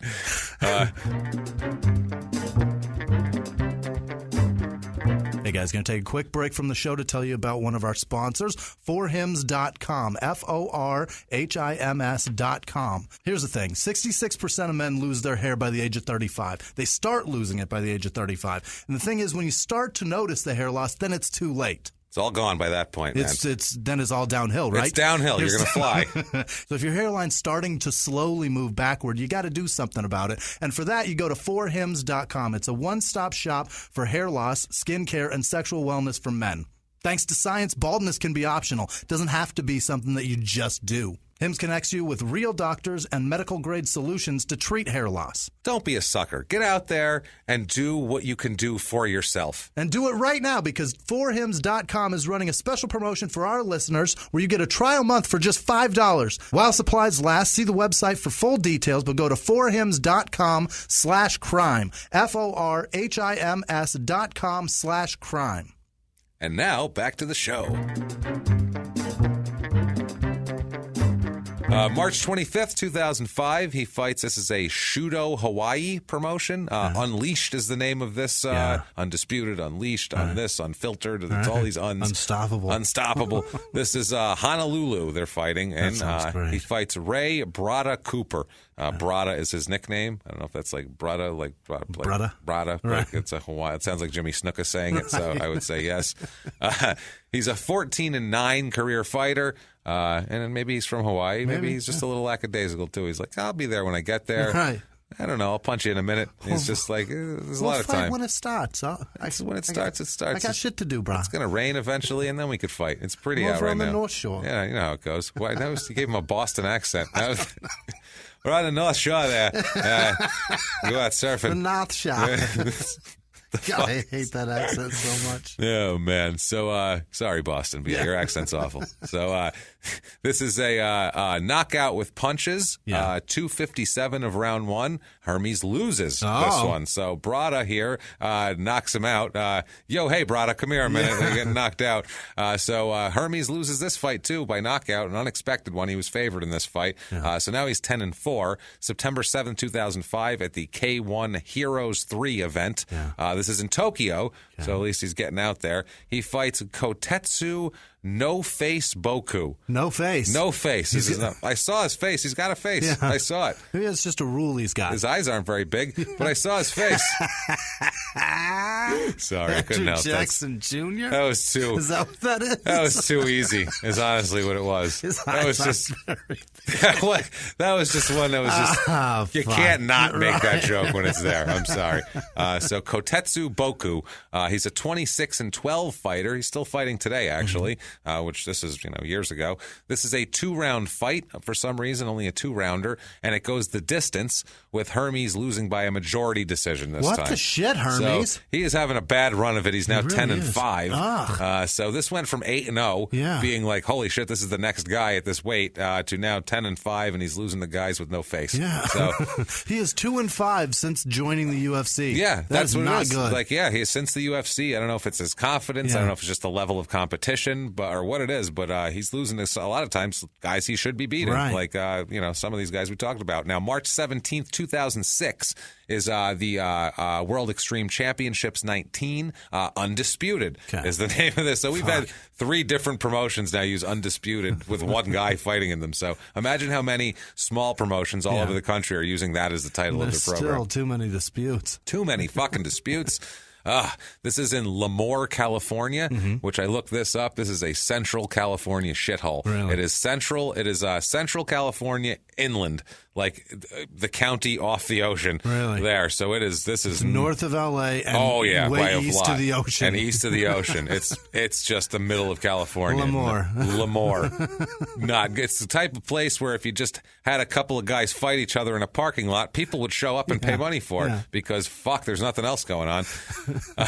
So he fights Gabe Godzilla Rudiger is his name. So how do you get to Godzilla from Gabe Rudiger? Gabe Rudiger, which anybody named Rudiger is fucking Rudy. Yeah. That's who you are. You're Rudy. You're just Rudy. You're not Godzilla. Everyone called him Rudy growing up. He's like, I'm not Rudy anymore. I'm Godzilla now. Tell everybody. Just tell him I'm Godzilla. Make him call me that. He runs away. I know you haven't heard. They didn't go up and tell you. You've been gone a while. You've been gone a while, but I'm Godzilla now. Right. No Shinebox anymore. I'm not Rudy anymore. You know what I mean? I'm not Rudy. Maybe they didn't go up there and tell you you've been gone a long time, but I'm Godzilla now. And somebody gets stabbed in the fucking neck. That's it. Billy Bats. It happens. So he is an 18-8 career fighter. Hermes must be pissed about his run here because he comes out fucking firing away in this fight. Wins by KO with punches in 36 seconds in the first round. Rudiger really took it. Rudiger took it on the chin for this shit. He must have been losing his mind, Hermes, and wanted to fucking get on it too, because also he hadn't fought since September, and this is in March. So he must have just been like 6 month rest. Yeah, he must have been just like a corked champagne bottle ready to go off. He wins the World Extreme Championship lightweight title in this fight, and now he's a career 11-5 fighter. So he's like a wild card team in the NFL. You know, he's got a chance. He can make it. April 22nd, 2006. This is just a month later. This is the Absolute Fighting Championship 16. No name. Good. He fights. This is in Fort Lauderdale, where all wonderful things happen, obviously. He's really fighting a lot in fucking Florida. Yeah. White trash loves to go watch UFC, apparently. Very popular down there. A lot of people do, no offense to anybody else who likes it, but that's your primary audience. You picture people in loose tank tops, and Florida's got them. Loose tank tops. You know what I'm talking about? Florida, like the fat fucking straps that go. Loose tank tops with something of Florida on them also. That's the other thing. The fucking sunset. Yeah, there's a sunset and a fucking dolphin, something turquoise. Some horse shit like that. He fights Ryan the Lion Schultz. There you go. He's just like, it rhymes with my name. I like it. I'm in. So far, I'll take it at this point. He's a 23-14 career fighter. Hermes wins by knockout with punches again. So he's gone from choking everyone to punching everyone, which is fighting style. He's angry. This is round 1 again. All right. So he comes out firing against the Lion. He's now 12-5. Okay. May 13th, 2006. So this is less than a month later. This is when we're getting them, stacking them. This is TC14 Throwdown. It's in Del Mar, California. That's beautiful. Yeah, that's a great place. That's a better place. It's better than Lemoore. Yeah. He fights Toby Amata, who is a 30-18 career fighter. And he doesn't have a nickname, but I looked at his picture, and if he had a nickname, it would be that mean-looking Asian dude.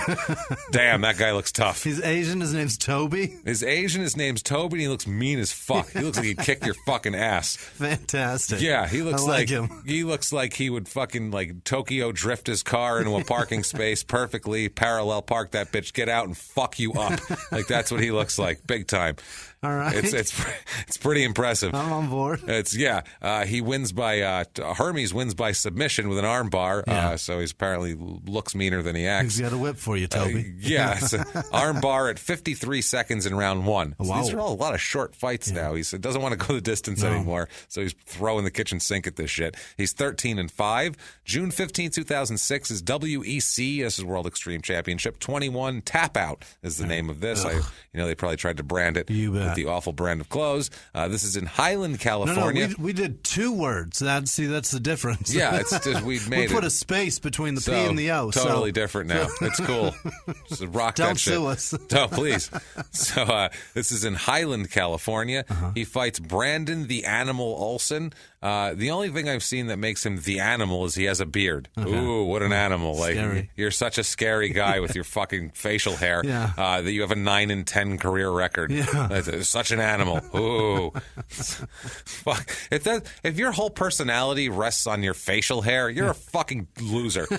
You're a douchebag. I'm sorry. Yeah. Your whole personality shouldn't be about, well, look at my beard. Right. Like, yeah, I know you say that, but mustache. Right. It's twisty on the ends. Like, what the fuck? Same thing. Your fucking novelty, dumb shit facial hair. If you're a big lumberjack motherfucker with a beard, awesome. Yeah. Good for you. Right. Good for you, you big bastard. If you're just a dude with a beard, goes for you. But if your thing is you want to be the animal because you have a beard, because you want that to be like your thing that makes you unique. Right. Being able to grow hair from your face isn't a unique feature. It means you have a penis. Or you're Italian. One of the fucking two. And you can't afford razors. That's all it means. That's or you it. just don't like shaving. Yeah. Either way, you're not the animal. Yeah. Listen here, you Hasidic motherfucker. Unless that's the reason. Right. Or you're a big lumberjack looking motherfucker. I'm sorry. I can't understand it. And if your nickname relies, if you shave and now your nickname doesn't apply Why anymore. Are you the animal anymore? You just look like the standard white dude Right. now. You're not the animal. It's like, I used to have a big beard, so now it's a lot different. But so I got to act crazier now, just to let them know.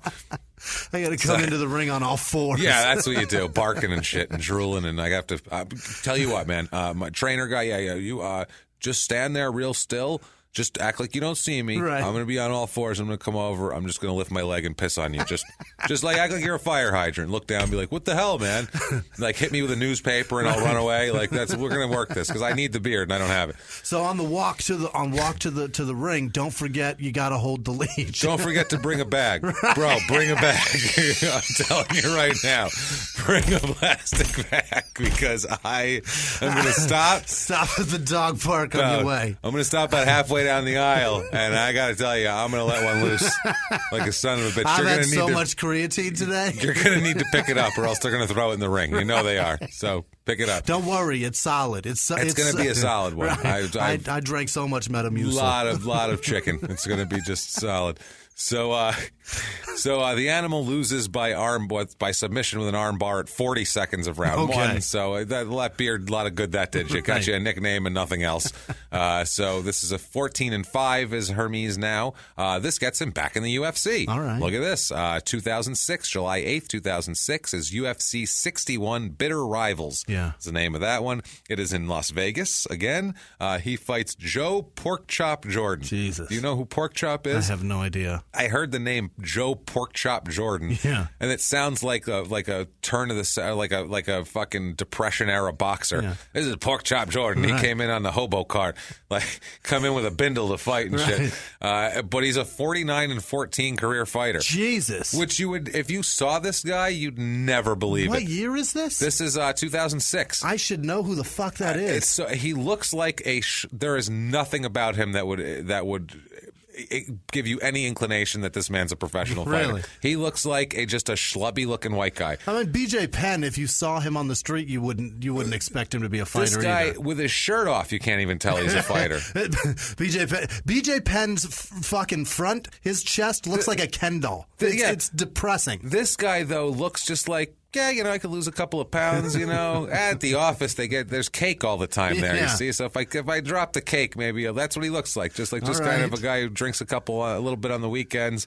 Not a real intimidating looking fella. Joe Porkchop Jordan? Joe Porkchop Jordan. I see him. You're right. It's not. He just looks like he works in a cubicle somewhere. He looks like he probably has a lot of guns in his closet. That's it. Yeah, 49 professional fighting wins this guy has. Amazing. This fight goes. Wow, he's fucking doughy as shit. Yeah, so I mean he's doughy. He doesn't look like a professional athlete by any stretch. He looks like me with his shirt off. I was gonna say it and I felt bad. I'm like, I'm always picking on Jimmy. I call him short and shit, and I feel bad.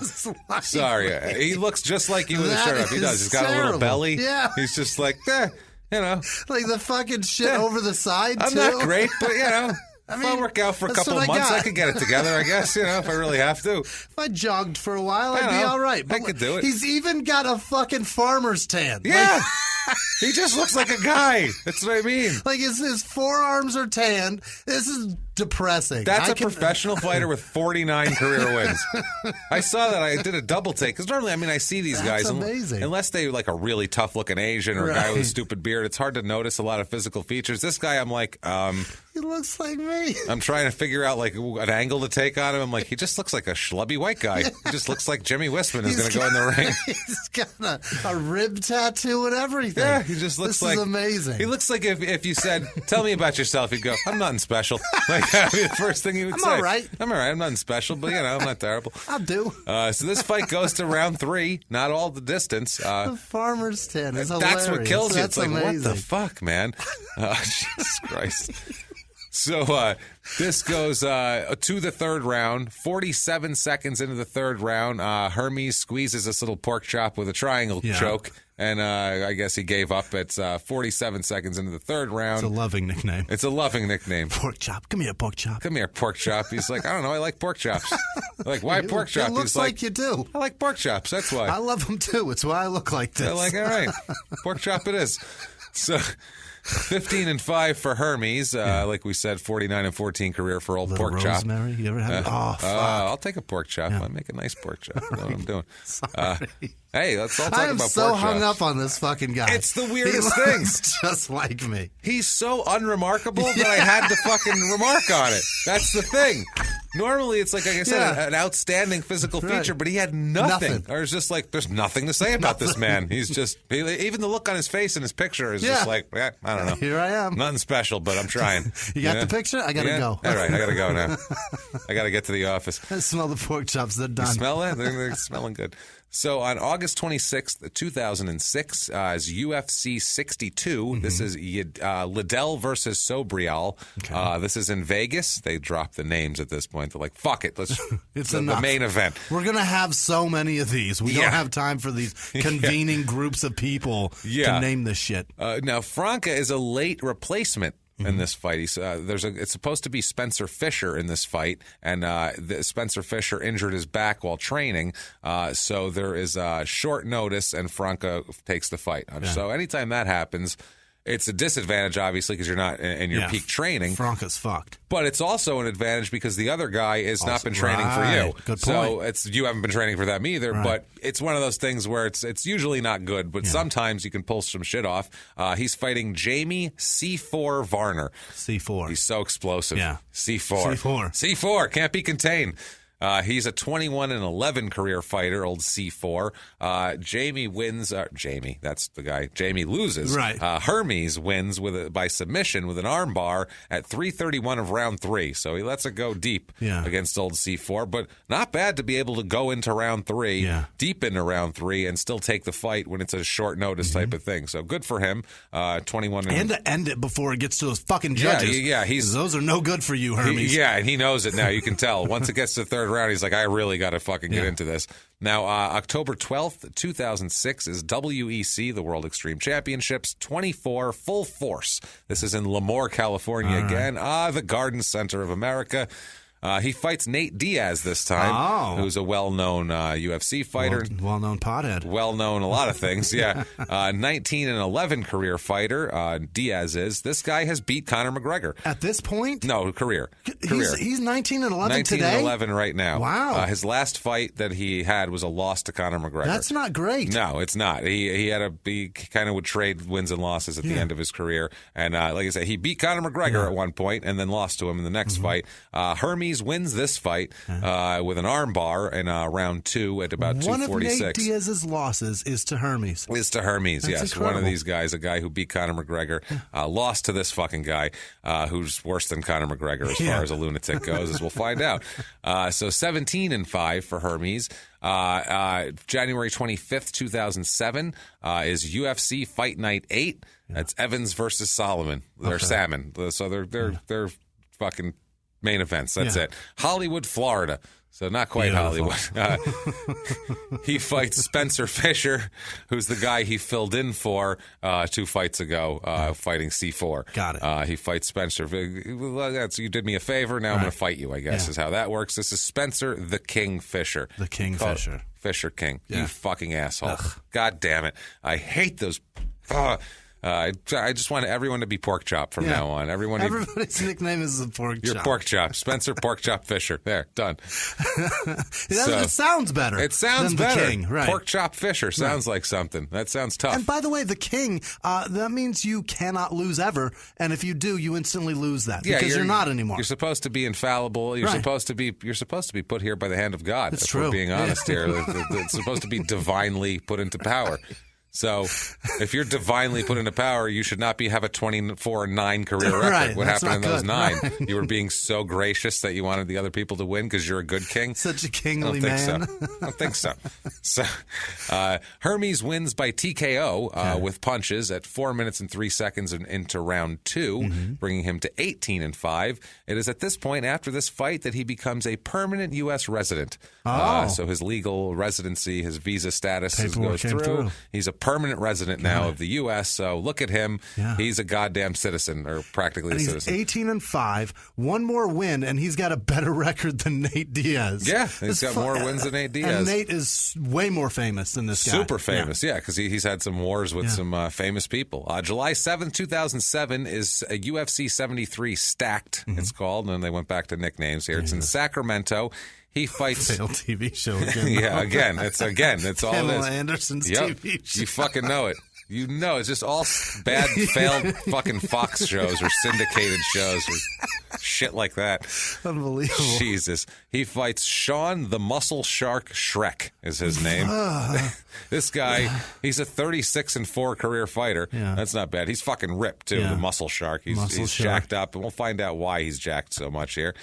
The Muscle Shark. This is for the UFC lightweight title. Sharks are made of cartilage, by the way. Muscle There's shark. No muscle in those. Hey, guy, I'm a shark made out of muscle. You understand?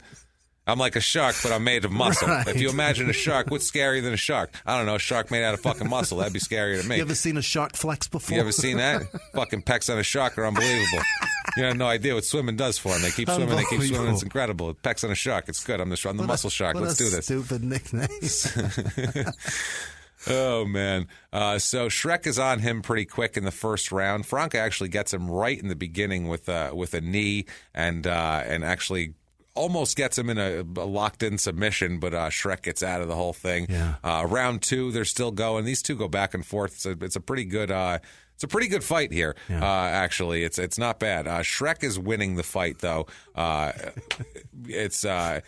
keep seeing him fighting a big green monster. Either that or a guy with a shark head on, like a shark costume on. Which is even funnier. Super Bowl shark, the right shark. Or whatever. Hey, and this guy's jacking him up and punching him, trying to rip his fin around. He's like, come on, man. So, at the end, too, in round 5, Franca is like frantically attacking this guy. Yeah. The whole deal. He's really going after him because he doesn't want it to go to the judges here. Yeah. The judges end up scoring the fight unanimously for Shrek. Damn it. Here, so Hermes loses this one, brings him to 18-6. Yeah. That's not the interesting part, though. 2 weeks later, they make an announcement that both fighters tested positive for performance-enhancing drugs. Oh, shit. Both of them tested positive for steroid drostanolone. They get tested for. So yeah, he's now fined and suspended. Does that take his loss away and take the win away from the other guy too? No, they leave that alone. They just leave that alone. They're like, fucking both of them did it, so fuck it. Yeah. What do we expect from the muscle shark, if we're being honest here? But this guy, who knows? So for this positive drug test that he encounters here, he's suspended from competing in California until July 5th, 2008. So it's a year suspension from the date of the fight. That pretty much just he's suspended from fighting pretty much at that point. UFC suspends him too. He's also fined $2,500 for this. Okay. So a year suspension, $2,500. He also since then he left. He was the Armory is where he was training at the time, and that's where we had the thing with the guy with the belt and all that shit that I talked about earlier. And so he was removed from their main website as an instructor at that point because he was an instructor there. Yeah. So I guess steroids, forget it. You can't be... Ruins everything. Ruins everything here. He spent early 2008 He spent January of 2008 helping BJ Penn train for his fight against Joe Stevenson for the UFC Lightweight Championship. So he was doing that. He says here about this whole thing, about being banned, this is before they officially suspended him. He says, quote, "In the next few days, the results from the California Commission will be released. The tests will show that I had a banned substance in my system. I would like to apologize to my fans, the UFC, my students and family. I offer only an explanation and not an excuse. I made a decision during a difficult time in my training for the fight that I regret. I had not fought for 5 months. Fighting is literally how I put food on my wife and child's table and how I pay my bills. As a fighter, though, even at this level, I live a simple life, and I literally live from fight to fight, which most of these guys do, which is fucking, unless they're like top level elite guys, they're living from fight to fight. They're hoping, if I get knocked out or get hurt in this fight or something, and I'm not going to be able to put food on my table in 6 months. Make you rethink fighting a guy named the Crippler. Yeah, don't fight the Crippler or the Thug Jitsu master. He's a master of Thug Jitsu. I don't know what that is. I'm not going to fight him. That could ruin my chances of ever fighting again. Yeah, he said, not getting a paycheck for another few months and losing my chance to fight Sean for the title was overpowering. Fighting is the life I chose, and I love it. I was desperate, and I needed anything I could to get my injury as close to healing as possible and to be able to recover from the daily training regimen I was going through. His name was the Muscle Shark. What do you expect me to do? And I knew he was on something is what he should have said. Clearly he's on fucking something. I needed something too. I have to give him a lot of credit because everybody that tests positive for anything, the first thing they say is, no, it's bullshit. I had a supplement that the guy didn't tell me what was in it. I had a steak and they must have put anabolics in it. It's always I had some fucking supplement and it wasn't listed on the ingredients list of the Your job literally hinges on how well you know your body. That's it. And what goes in it. Right. What the fuck, everything that goes in it has to be perfperfectly okay. Like in the NFL, like most cold medicine is banned. Like you're not, if you have a stuffy nose, tough shit, basically. You're not, because that'll give you a boost. Deal with it. Yeah, that's going to raise your heart rate 4 heartbeats a minute. So that's going to give you an unfair advantage. So that's how, whatever. But he's being a stand-up guy about it. He's literally saying, look, I was fucking hard. I needed to win this fight, and I was having a hard time training. I hadn't fought in a while, and I did something that I thought would get me through it. I had an injury, blah, blah, blah. Like, I give him credit for doing this, honestly. He said, I made the short-sighted choice to hopefully accelerate the healing process and allow me to keep training. Under the pressure of literally not being able to pay next month's bills, I made a choice. Who can't fucking relate to that? I had to fight, and I did whatever I could to do so. Yeah. Honestly, man, if you're out there and you have to put, we all do shitty things that we don't want to do to put food on our table. Whatever your job isn't your best, fucking Al. chosen profession. You're the best, Al. That's what I mean. Guy, you will get your dick sucked for money if you need the money. Like, people will do crazy shit for fucking money. This guy's trying to put food on his table. I get it. It's so funny that just came full circle. It really did. That's what happens. All of our episodes do that. That's ridiculous. It's all in one weird sphere spinning. Jesus. How did we do that? That was magic. Silly. Fucking magic every time. He says, I hope my fans, students, the UFC, and the public accept my sincere apology. Whatever punishment is dictated by the California Athletic Commission, I will understand. I would like to get through this. This is a very difficult time, and the times ahead, and get back to fighting. All the best to my fans, and much thanks to my family and friends that continue to support me during these times. Yeah. That's as stand-up of a statement as you can make about the whole thing. Still my kind of dude. Yeah, still your kind of guy. Yeah, it won't last long, trust me. October 31st, 2007, he's doing at the University of Wisconsin Superior. They're doing a martial arts, MMA, jiu-jitsu kind of a training session. I don't know what exhibition and then training session. They're also going to the Superior High School gymnasium with Dave Warrior Many. Will conduct a session from 1 to 2. Hermes teaches a session that afternoon. Shoney, Mr. International Carter, Jeff Monson, or Monson. I don't know. It's Carlos Monson. Thurman Munson will teach a course. From 4 to 5, and then Spaceman Bill Lee will be in after that to teach a course. It's like a 70s. UFC festival. It's a UFC, but at a high school gym, they're just showing people shit. The cost of the event is $55 if you want to learn jiu-jitsu from these guys, or $8 to watch. wow. They say those choosing to participate should wear shorts or sweatpants and a T-shirt. Don't come in your loafers and your khakis probably if you're going to do the Please don't come in a fucking three-piece. Oh, Jesus. my God. You can get autographs. You're welcome to go talk to Hermes. And all proceeds from the seminar will go to St. Jude Children's Research Hospital, which is great. Fantastic, right? Yeah. Not bad at all. MMA companies have donated fight equipment and apparel for a silent auction. Okay. They're trying to raise money, so that's nice. He's finally back fighting again July 19th, 2008, which is exactly a year after July 5th, but 19th was when they made the suspension announcement. Got it. It's UFC Fight Night 14. Okay. Silva versus Irvin.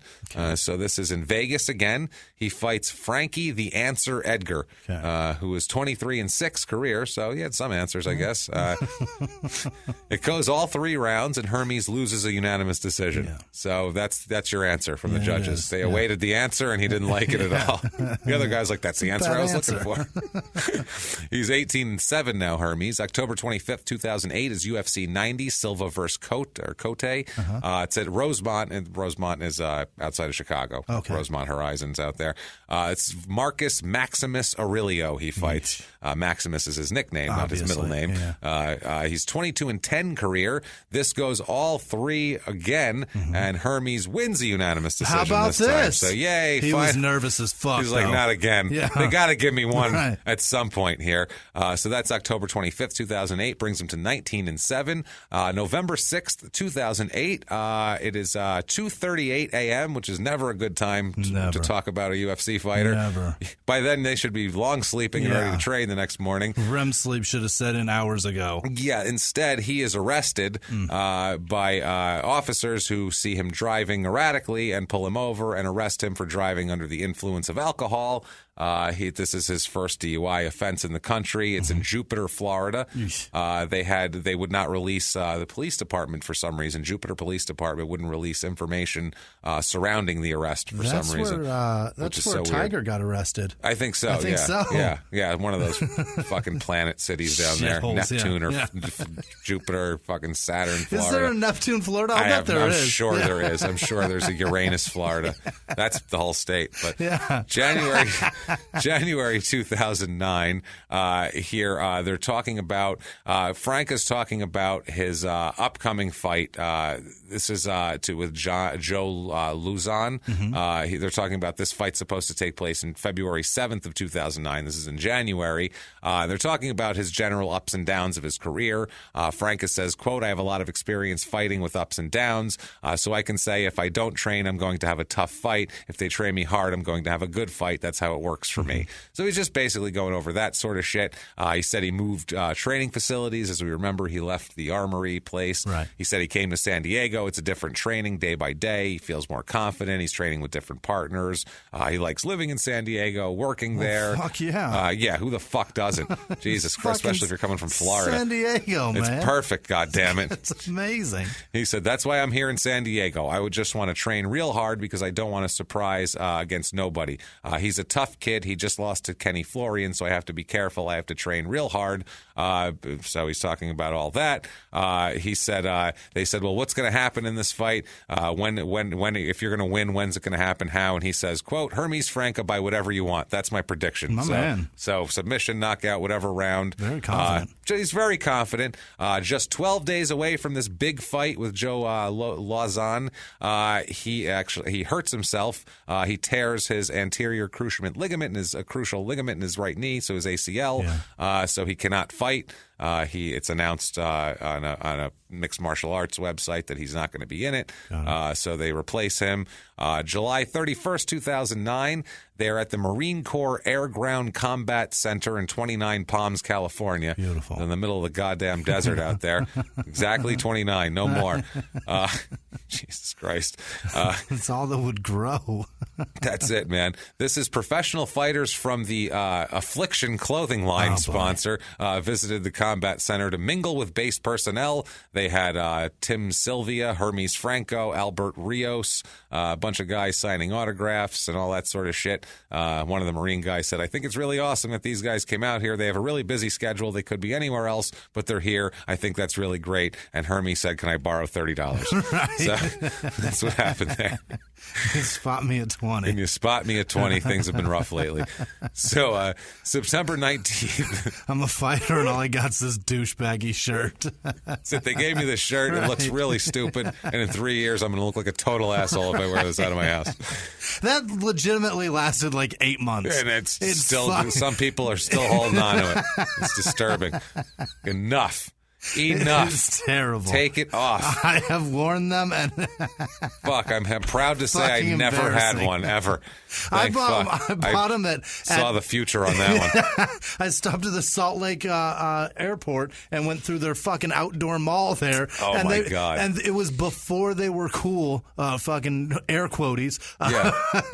And they were like fucking $9. I'm like, I'll buy these. These will be great. And then legitimately 8 months later, they were a punchline. Let's just say any fashion you buy in the Salt Lake City airport is going to be less than superior.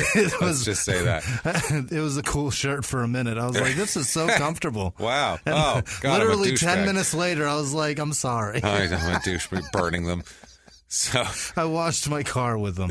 That's not bad. They're great. Good for They're the already interior. torn Good up. for the dash. That's perfect. So September 19th, 2009 is his next fight. So he was expecting to fight all the way in February, and it's now till February, which is why he was probably asking Marines for $30 because he's hurting for cash right now. This is UFC 103, Franklin versus Belfort. So Jordan Belfort, the Wolf of Wall Street guy. It's tough times for him. You know what I mean? You get out of jail, you got to restart. You got to start somewhere. Housing crisis. Sometimes you got to grapple with some UFC fighters. I don't know. So this is in Dallas, Texas. He fights Tyson Griffin, who is a 16-8 career fighter, and Hermes loses a TKO by punches. So this is not usually it's decision for him. He's actually a TKO. The fight stopped at 3 minutes and 26 seconds into round 2. This makes Hermes 19-8. And this also gets him released by the UFC. That'll do it. So that'll do it. 19-8, released by the UFC. So if things weren't going great now, they're really not going great. If they weren't going great before, they've gotten worse now. Because now he's January 8th, 2010. He's fighting at the MFDM Ballroom Brawl 4. Okay. So, yeah, that's where we are now. MFDM Ballroom Brawl 4. That is. It's in West Des Moines, Iowa. Eesh. Not Des Moines, Iowa. There's a West? West Des Moines. Oh, boy. Wow. Jesus Christ. It's really falling apart. He's like, I was in Vegas fighting people have heard of. Yeah. And now I'm fighting in a town nobody's heard of. No one even knows this exists. They don't even know. It's not even in West Des Moines. Right. It's east of Des Moines. What's wrong with you fucking people? No, it's probably in West Des Moines, I'm sure. But they're fighting. He's fighting in West Des Moines. He's fighting Eric Little Lee Wisely. Okay. Is his name. He's a 29-9 career fighter. What? So Little Lee? Little Lee is his first name. Big Lee? I don't know why Little Lee. His name is Eric Wisely. Lee Wisely, maybe. Little Lee Wise. Maybe there was a Big Wisely. I don't know what the fuck that nickname is for, but it's not intimidating me. I'll tell you that right now. I'm ready to fight the guy tomorrow. I thought Big Lee was just made up by our president. Yeah, no, Little Lee is another one. All right. That's coming next. Right. This one, Hermes loses again. 3 minutes and 26 seconds of round 2. Last time, it's 3 minutes and 28 seconds of round 2, so it's like a 2-second differential. Here he loses by TKO with punches. Now he's 19-9. So. It's coming off the rails. It's coming off the rails, and he knows it's coming off the rails. So right after the fight, he retires. That's it. He retires. He says he's done. He was TKO'd by the next day. He said, I'm fucking done. He says, quote, the fans gave me the passion and strength that kept me competing at the championship levels for all these years. Without them, I couldn't have done it. I owe it all to the fans. So he is says he's done. He does a big interview about it. They said, why did you decide to retire? He said it was a hard decision, but he said, I'm 35. People don't realize I'm 35. I look young and I haven't been fighting for that long, but I'm 35 fucking years old. Which fuck you, dude. Yeah. You don't get to say I look young, but he's got blue hair and he's Brazilian, so he kind of does look. He's a fucking Brazilian dude with blue hair. Right. He kind of does look pretty young, honestly. Yeah, he doesn't look like a 35-year-old guy, really. He says, but he hurt his knee. His body's not the same, and he said it's just also he's not making the same kind of money. He said to get back in excellent shape and go to a good camp is very expensive. He said there's flights, partners, food, managers, coaches. It's very, very very expensive. He talks about exactly how expensive it is. He said he didn't want to keep losing fights. No disrespect to Eric Wisely, but I don't want to keep losing fights to guys like him. Yeah. So guys that he feels are beneath him because he feels like he can't train and he's got injuries that are bothering him, and he's just his body's feeling broken down at that point. They said, "Did you know going into this fight it was your last fight?" And he said, "No, dummy, I got knocked out." He said, "No, I decided afterwards, but yeah, I got knocked out. That's why I fucking decided." I was thinking about my next fight, actually. Yeah, that's what it was. Dipshit. Fuck. Dummy. Yeah, no. If I beat the shit out of him in the 30 seconds in the first round, you think I'm retiring after that? No, I'm going to make more money. Jesus Christ, man. Nobody wins and fucking quits. It's not usually. Right. Not usually. In this sport. He breaks this down. He says about how really expensive it was. He says the camp he was in was great. He says it was a nice gym, great camp. He was feeling good, but it's expensive. He says, let's say you get $100,000 for a fight. And this is to break it down. He goes, or more likely like $40,000 for a fight. 20 to 30% goes to taxes. 10% goes to your manager. 20%, another 20% for expenses like food, traveling, sparring partners, etc. After that, you don't have nothing. It's really hard. I did 10 fights in 10 months in 2005 and 6. Before you make enough money, but I'm not able to do that anymore with these fighters out there. So he can't fight 10 fights a year anymore. Right. He said that was the only way to make any money. He said there's a lot of great fighters and a lot of great camps. I think as I retire, I'm just going to do a lot for MMA still. I love MMA, so of course I can't be far away from fighting. I'm just not going to be fighting professionally anymore. So he says, they said, what are you doing next? He said he wants to concentrate on teaching MMA. Yeah. That's what it is. He's looking to retire so he can concentrate on that. When you're fighting, you should be out of the school sometimes for at least a month to train. Now I have the East-West MMA. It's just growing, and I got a good offer to be the director of a BJJ program, which is Brazilian Jiu-Jitsu. Yeah. I'm not doing MMA, just Brazilian Jiu-Jitsu. I like the philosophy. I'm old school. He's got one in Baltimore, in Arizona, in Syracuse, and they're opening one in Portland next week. One of these Brazilian Jiu-Jitsu camps. Okay. So he's got a life after MMA or after professional fighting. Sounds like the only people that make any money in the UFC are A, Dana White, B, Joe Rogan, C, managers Herb Dean, and teachers. And then fucking Mills Lane. That's it. That's it. Nobody else makes a goddamn red cent off this shit. These fucking managers always, the silver-haired middle-aged white men. You've just named a bunch of silver-haired middle-aged white men. That's who makes the money. Which is crime and in sports. None of those people fight. No, Crime in Sports episode 116, and we just again said, "Oh well, isn't that weird?" Only guys who are already rich and old and whatever, they're the only ones who make the fucking money. Making any Shocking. Money. Silver-haired middle-aged white men from fucking this week. That's who makes the money. Everybody else is getting their fucking ass kicked. Everyone else is getting brain damage, getting shit talked about them for having to take steroids to overcome an injury to go get knocked out by a giant guy. It's fucking crazy. And every dime they make, they're sinking back into the company. That's right, man. Stupid. He's relocated to Liverpool, New York. Mm-hmm. He says it's in Onondaga County, which we know from Otisco, New York, Small Town Murder, episode 8 there. He's teaching jiu-jitsu there at in the Bayberry Plaza. It's called East-West Combat Club. That's the name of all these different places. He said it's really hard in my situation to train and teach, so I made the decision to just teach. He said I want to try to keep more to the business side. It's not a big business. I'm not saying I'm going to be a millionaire, but that's what I like to do. I make a living. I know every month I'm going to have my money. Okay. So this is a little more steady of an income than fighting. Those who can't teach. Those who can't teach and take from those who probably can't also. Exactly.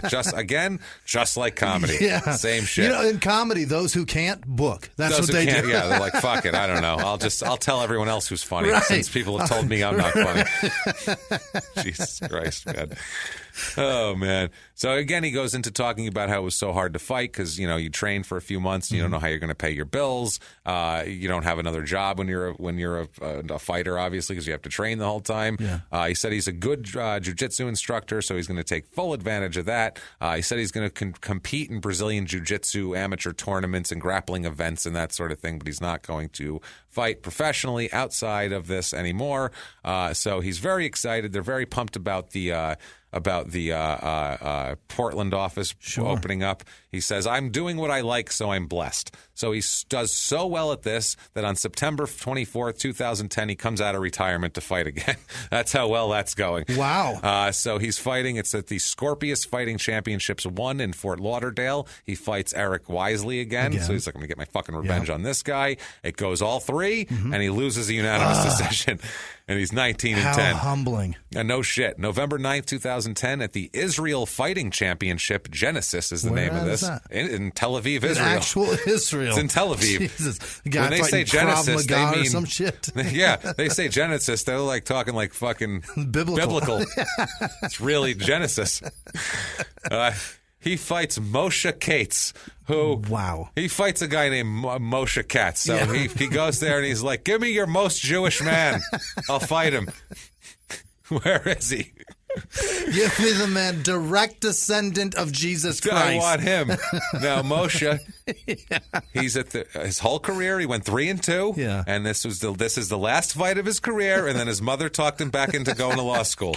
And he said, now I'm going. My mother said she's paid for my college and I need to go to law school. And I said, you know what? Maybe it's not a bad idea. I'm going to schlep it to New York. I'm going to go to New York and I'm going to be... Exactly. So this fight goes all three. Hermes loses to fucking Moshe. Oh, my God. He loses and then hires him as his accountant right when he's done, which is amazing. He loses and Moshe retires. Only a Jewish guy. There's a guy that goes out on top. Smart. That's what I mean. He goes... I won. Yeah. I hit in the head a few times. Yeah. I'm not doing this anymore. I figured out how to get money from the other guys, and that's how I'm going to do it. I want to be able to taste my matzah. I feel like, he's going back to law school. His mother says, like, this is ridiculous. So Hermes is 19-11 and very embarrassed about this. Nate Diaz's record. He beat him, exactly. And he beat him without even his yarmulke coming off, which I think is very underrated as a skill as a fighter. Yeah. If you can beat a professional. Style points for that shit. Without it popping off. It's not bad.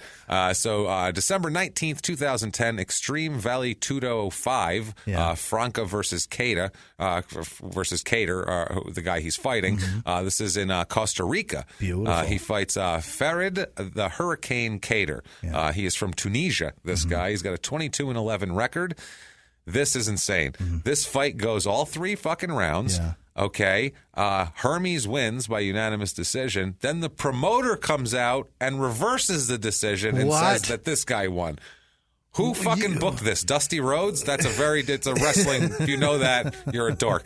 But what I'm talking about. Don King has never jumped to the ring. That's a wrestling angle. That's crazy. It's called the Dusty Finish, where you'd have a guy, Dusty Rhodes, used to book these matches where, because everything wasn't on TV, so you'd have these house shows every night. And you'd go to a city. He would fight Ric Flair. Ric Flair would be the champion. Right. He'd beat Ric Flair, win the title. The crowd goes crazy. Holy shit, they get their big excitement. Right. But then he would give the belt back because they'd say he threw Ric Flair over the top rope fucking 20 minutes before the end of the match and he should have been disqualified, so he's disqualified, belt goes back to Flair.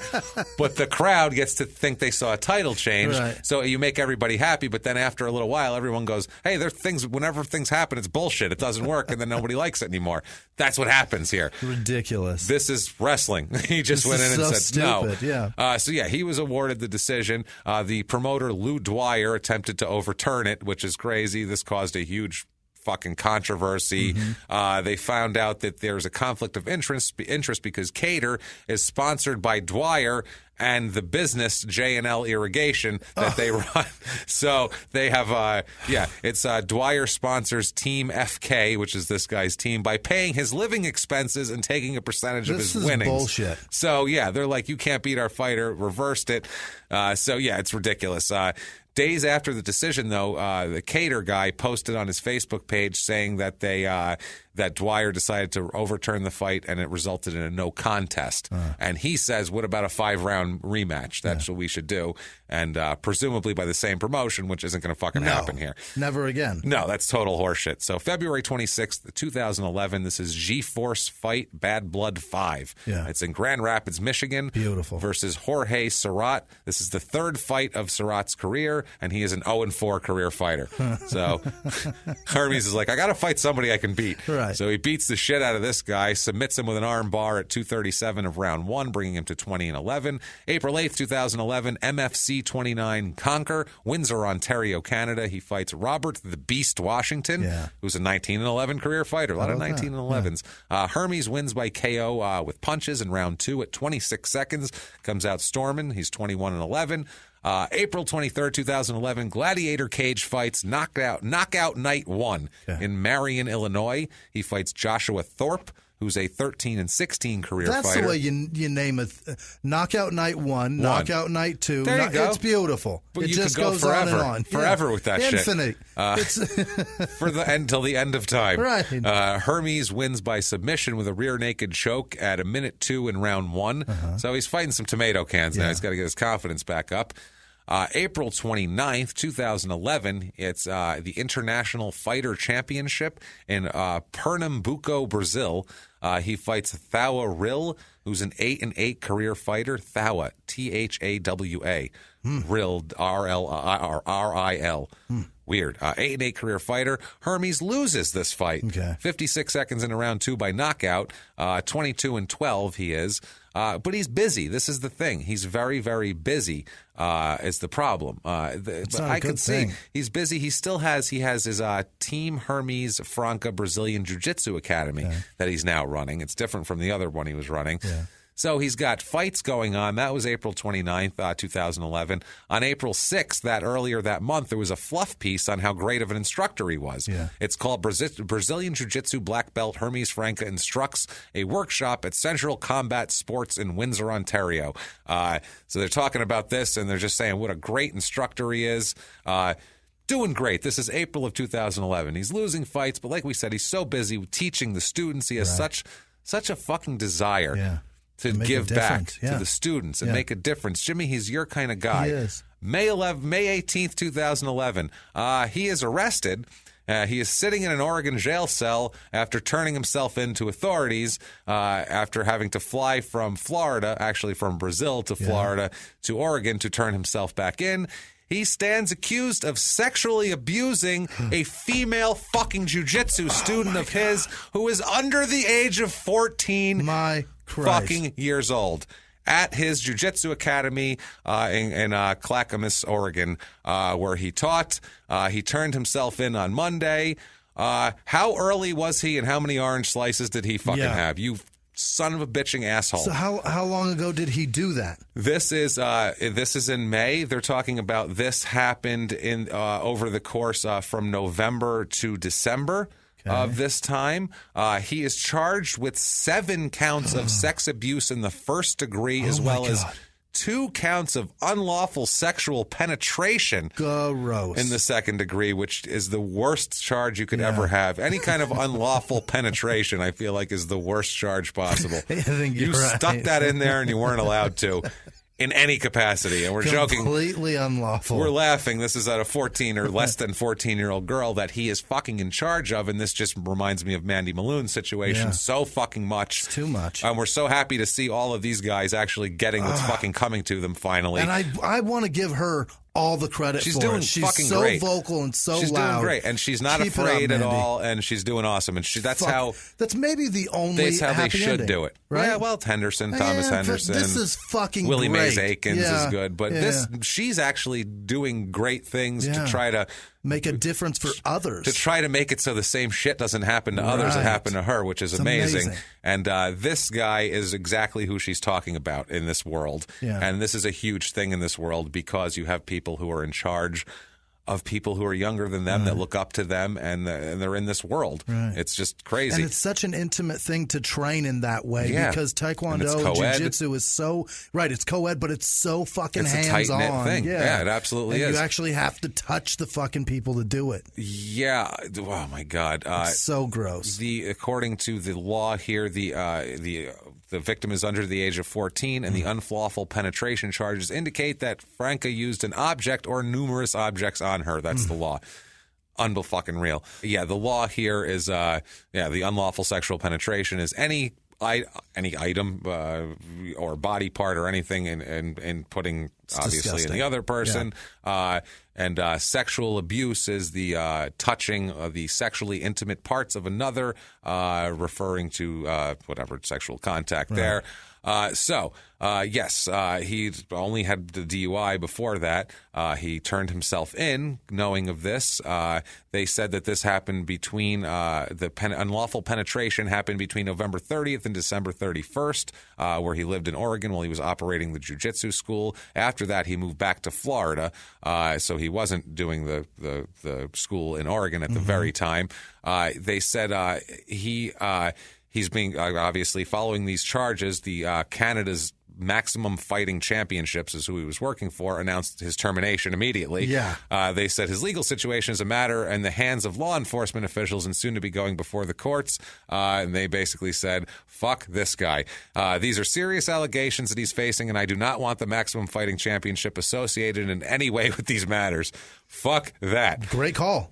Yeah, he's a diddler. Like, he's the last. Distance yourself fast. A murder, anything like that, we can be like, well, we don't know the circumstances. Right. He touched a kid? Fuck that. Who cares? Goodbye. Wow. So the next day. Who cares how? Who cares how it happened? The next day, there's an arraignment hearing. He pleads not guilty to all of these things. 7 counts of sexual abuse in the first degree, 2 counts of unlawful sexual penetration in the second degree. Bail set at $250,000.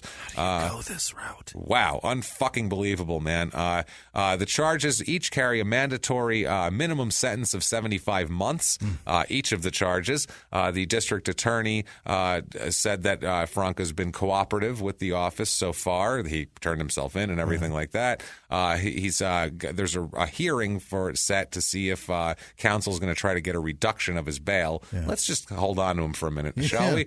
Since he's fucking touching kids. Right. He doesn't need to be out, I don't think. I think he turned himself in because it would be very expensive to run, and the only way you can make money in his position is to fight, which is a public thing. Yeah, you can't hide. There's no running in this situation. There is no running. Absolutely. You don't give him credit for turning himself in, is my point. He turned himself in because it's going to be fucking way worse if he runs. Yeah, that's way fucking worse. Don't give him credit, you can't people. run. And plus, can't. Then you could try to say, look, I'm not a flight risk. I came back from Brazil, so you can let me out, is the other thing. You came because it's fucking hard to run from us. And his lawyers were like, you got to fucking come back. Like, lawyers never advise you to run.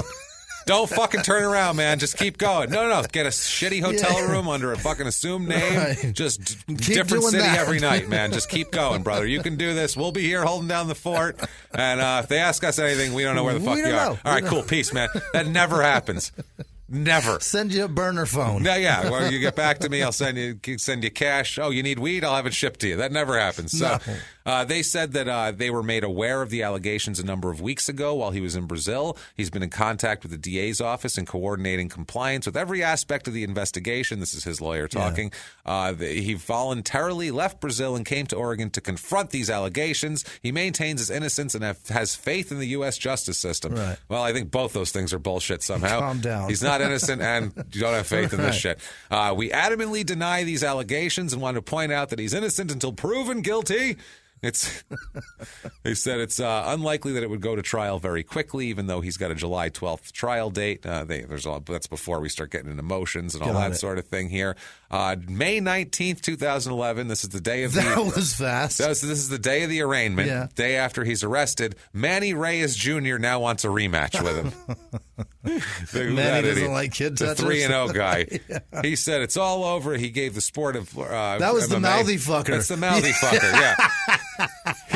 He said, what a disgrace to himself, his family, his fans, and to the sport. Now I will say this. A lot of people make fun of me on Google, on YouTube, etc. for my loss to Hermes in 2004. Yes, I played role of the antagonist. Yes, I was the ultimate villain. And yes, I take full responsibility for the things that I say. But at the end of the day, I stepped into that ring and I fought Hermes. Then he goes on to say, years later, he was tested for steroids and was caught. He was found guilty. Now, as I was saying on Google, you will find a lot of trash, capital letters, written about me me concerning the Franca fight and the way I lost, etc., I can tell you today that compared to what Hermes Franca now has on Google, being a capital letter sexual predator and arrested for a crime that brings him 7 counts of sexual abuse is embarrassing. I hate this fucking guy. He's such a fucking idiot. I said that on Google. Where on Google did you? I thought Google was a search engine. Nope, it's a message board. It's a 1994 message board. You just put it up there, and everybody looks to see what everybody else wrote. This guy's as much of an asshole as a kid toucher. Yeah, he says. I fucking hate him. He says, God bless Hermes. He has disgraced himself forever in the sport of MMA. By the way, mixedmartialarts.com, my true MMA record is 10-4. Okay. I'm making a comeback soon. I am training and getting in MMA fight shape. If Hermes Franca gets out of all this without getting jail time, I would like a capital letter rematch. Go ahead, post it on your Newswire or on Google. Put it on your Google. Put it on your Google. Manny Reyes Jr. versus sexual abuse convict Hermes Franca in a rematch. And please, fix my record already. Have a great day. What a complete asshole. He's the guy that just kicks people when they're down only. Next day. He didn't even wait to see how it resolved. He literally... Manny, you're a cunt. He woke up, opened up his phone, and was like, oh shit, and immediately typed that up. He didn't even fucking read the whole article. He's the guy challenging Jeffrey Dahmer to a fight the second he's arrested. Yeah, Fuck he's like, I'll kick Manny. that guy's ass. Huh? Beat up people like Skip Bayless who deserve it. Fuck. So, June 2011, he's in jail, and he is, Hermes is, not Reyes. He's in jail, and he releases a statement on an MMA message board. On Google? On his Google here.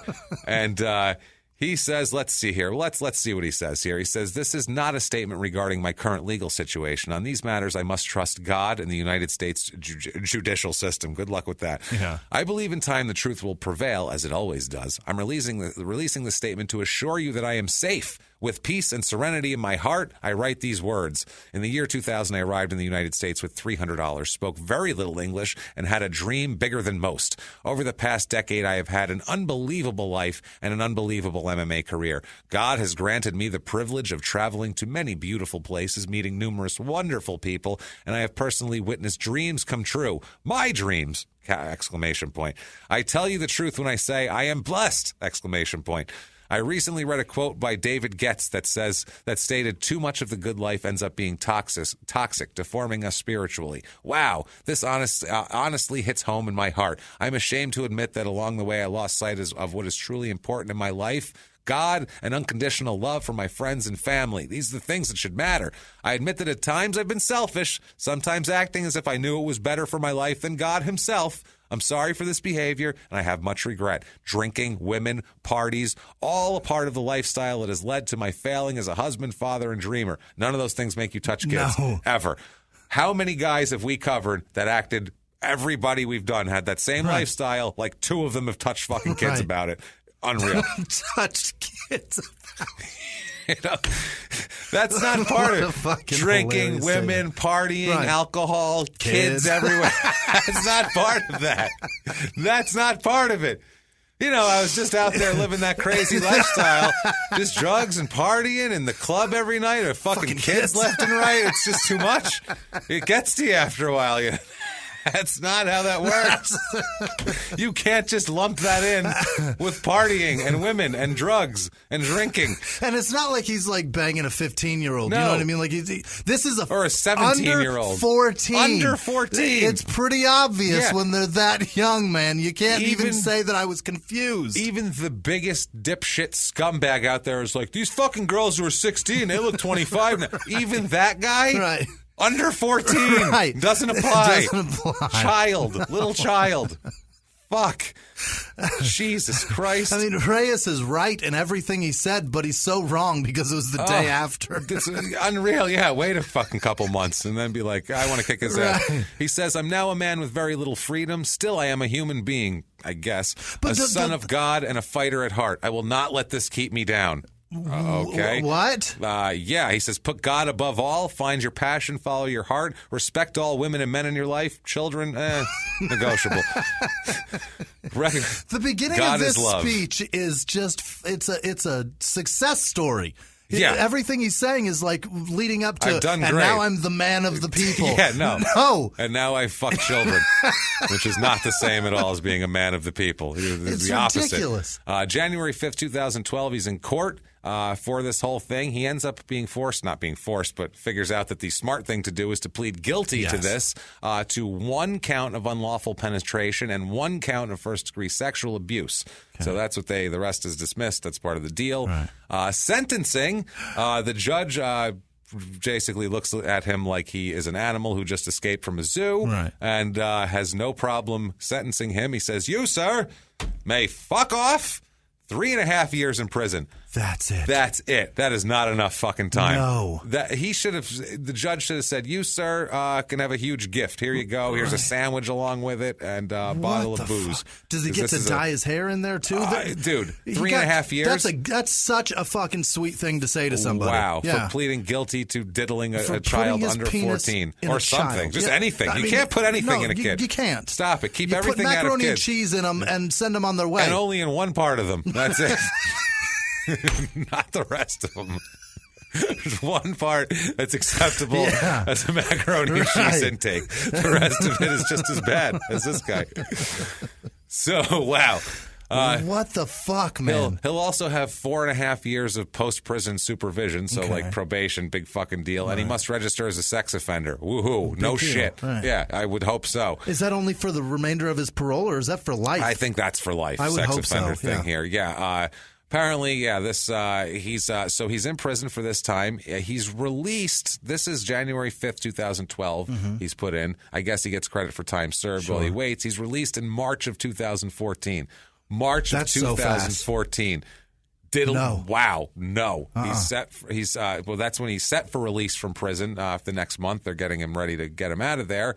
That's when immigration officers step in. They come in during his sentence here.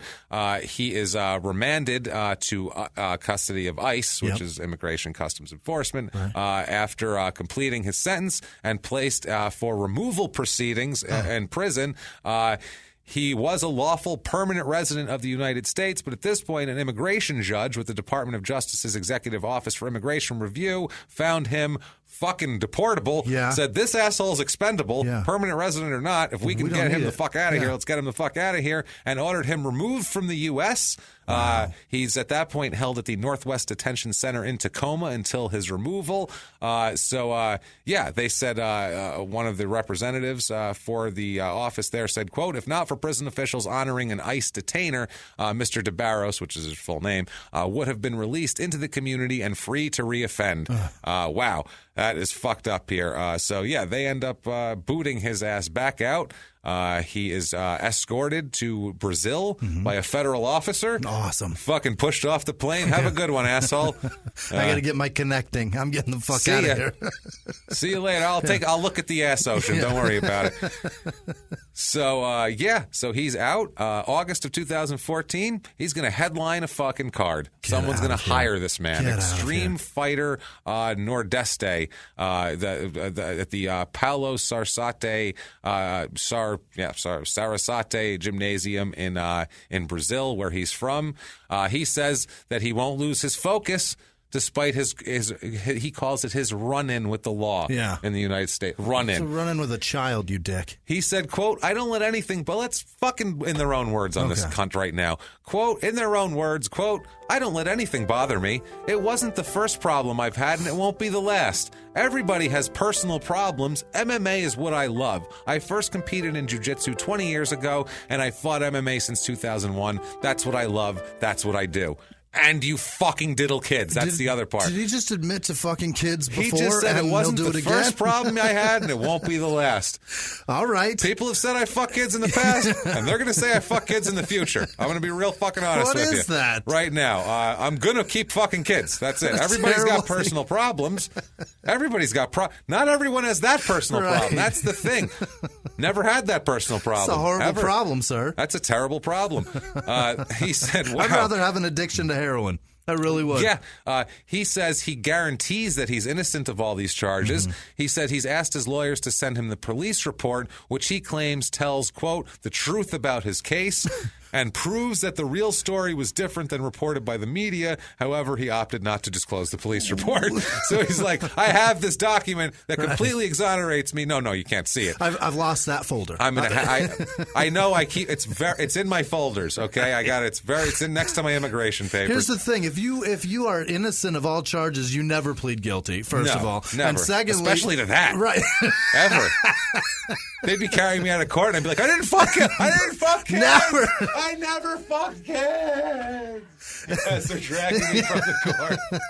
But if you've got fucking evidence that says that you didn't do it, then you take your fucking ass to court and prove it. I am taping that to my forehead and wearing it all the time. Oh, Jesus, what a dick. He said, who knows, one day I'll tell my side of the story. You'll be the first to know, this dickhead says to a reporter. You're so content with how innocent you are that you'll let guilty of child fucking hang over your head? Let's have one more quote to be infuriating here. Let's see. Quote, I've moved on. Good for you. I hope she has too, that's you what fucking jerk. It was a complicated situation, but I'm in another country now, which makes it all better. Right. Now I'm in another country, so it's fine. Living my life. I'm free. It doesn't affect me. I want to show the police report. I have it here with me, but talking about it won't change anything. Proving my innocence won't change it. I don't care about what people say about me. I'm doing my part. Whatever I say, it won't change anything. My conscience is clean. Ugh. I learned a phenomenal lesson. I screwed up a few times in my life. Wow. I had issues with alcohol, women, and drugs. Okay, that's not what we're talking about. And everything happens for a reason. I'm clean for 3 years, living my life. I don't miss anything. God is so good that He gave me a fight the day after my birthday. I will celebrate my 40th birthday inside the ring. Ugh. He says the sky's the limit for his MMA career, and he's going to climb back up the ranks. He says the guy he's fighting, he doesn't know much about him. He's not a top fighter, but he's a tough kid who's been doing a great job recently. So I don't know what the fuck that means. I hope whoever it is gets into the ring and then takes off a mask and it's Reyes. Yeah. Holy and fucking just shit. Beats the ever-living fuck out of him. He just punches him and people are like, kill him. The other way. He said, I've done much for the UFC. I fought for the UFC in a time when Dana White wanted to sell the UFC and nobody wanted to even buy it. And I fought when no one would even consider selling it. Extreme Fighter Nordeste came to me offering me this fight. I'm ready. I'm at peace, my friend. Everything is fine. I'm good now. That's the longest I'm good now. Holy shit. He's gross. He's fucking gross. Now he's in Brazil getting to train and go around, and he gets to go fucking spar. Where kids are less attended. Oh, yeah. Oh, I'm sure they're hanging out around the fucking gym with him because they're looking up to him because they don't fucking read English newspapers and they don't fucking know that he's been a convicted diddler. Now he gets to fight and train and hang out with his buddies and spar and go around and fucking he gets to eat 45 things of fucking chicken a day like these assholes do. And one time, though, he forgot his chicken, and he's walking around. He's like, I got to get something because I'm starving. And he smelled something delicious, and he walked into a shop, and it's the shawarma man. And he says, how is it you've come to arrive here? Why are you here? No, you not come inside. No, you not. One more step. I have knife. You've come inside enough. Inside enough. I have daughter in back. I no make for you. No, sign say closed. Sign say closed for you, for the Buck Zumhoff, for the Dave Maggot, for these the Tom Payne. No, I no make for you. Yes, Islam is very good too. I put the spice, tzatziki, perfect. But no, none for you. Keep fingers off. No, sign say closed. You go now. I cut finger off. Poof, and in a puff of shawarma sauce, and tzatziki sauce, and pita bread. He's gone. And Hermes is fucking confused now. He's like, I don't know what the fuck that was. I'm going to be weak for my fight now. Now, this abuse, as we've talked about, is not uncommon shit. No. As we know by Mandy Malone, and that's the tip of the iceberg. And you should follow Mandy Malone, and if you care about any of this shit. Find her on Facebook. Find her on Facebook. Because Twitter is fucking dead. She doesn't fucking care about Twitter. She'll post all this stuff. She keeps posting all the updates on all these guys that keep getting banned from places and brought up on charges and all the things she talked about for years. Yeah. Ronda Rousey talks about it also. Really? She says USA Judo didn't bat an eyelash at Fletcher Thornton's dozens of documented accusations of molesting young girls. One of our A referees even covered his eyes and refused to look at the police reports these girls filed.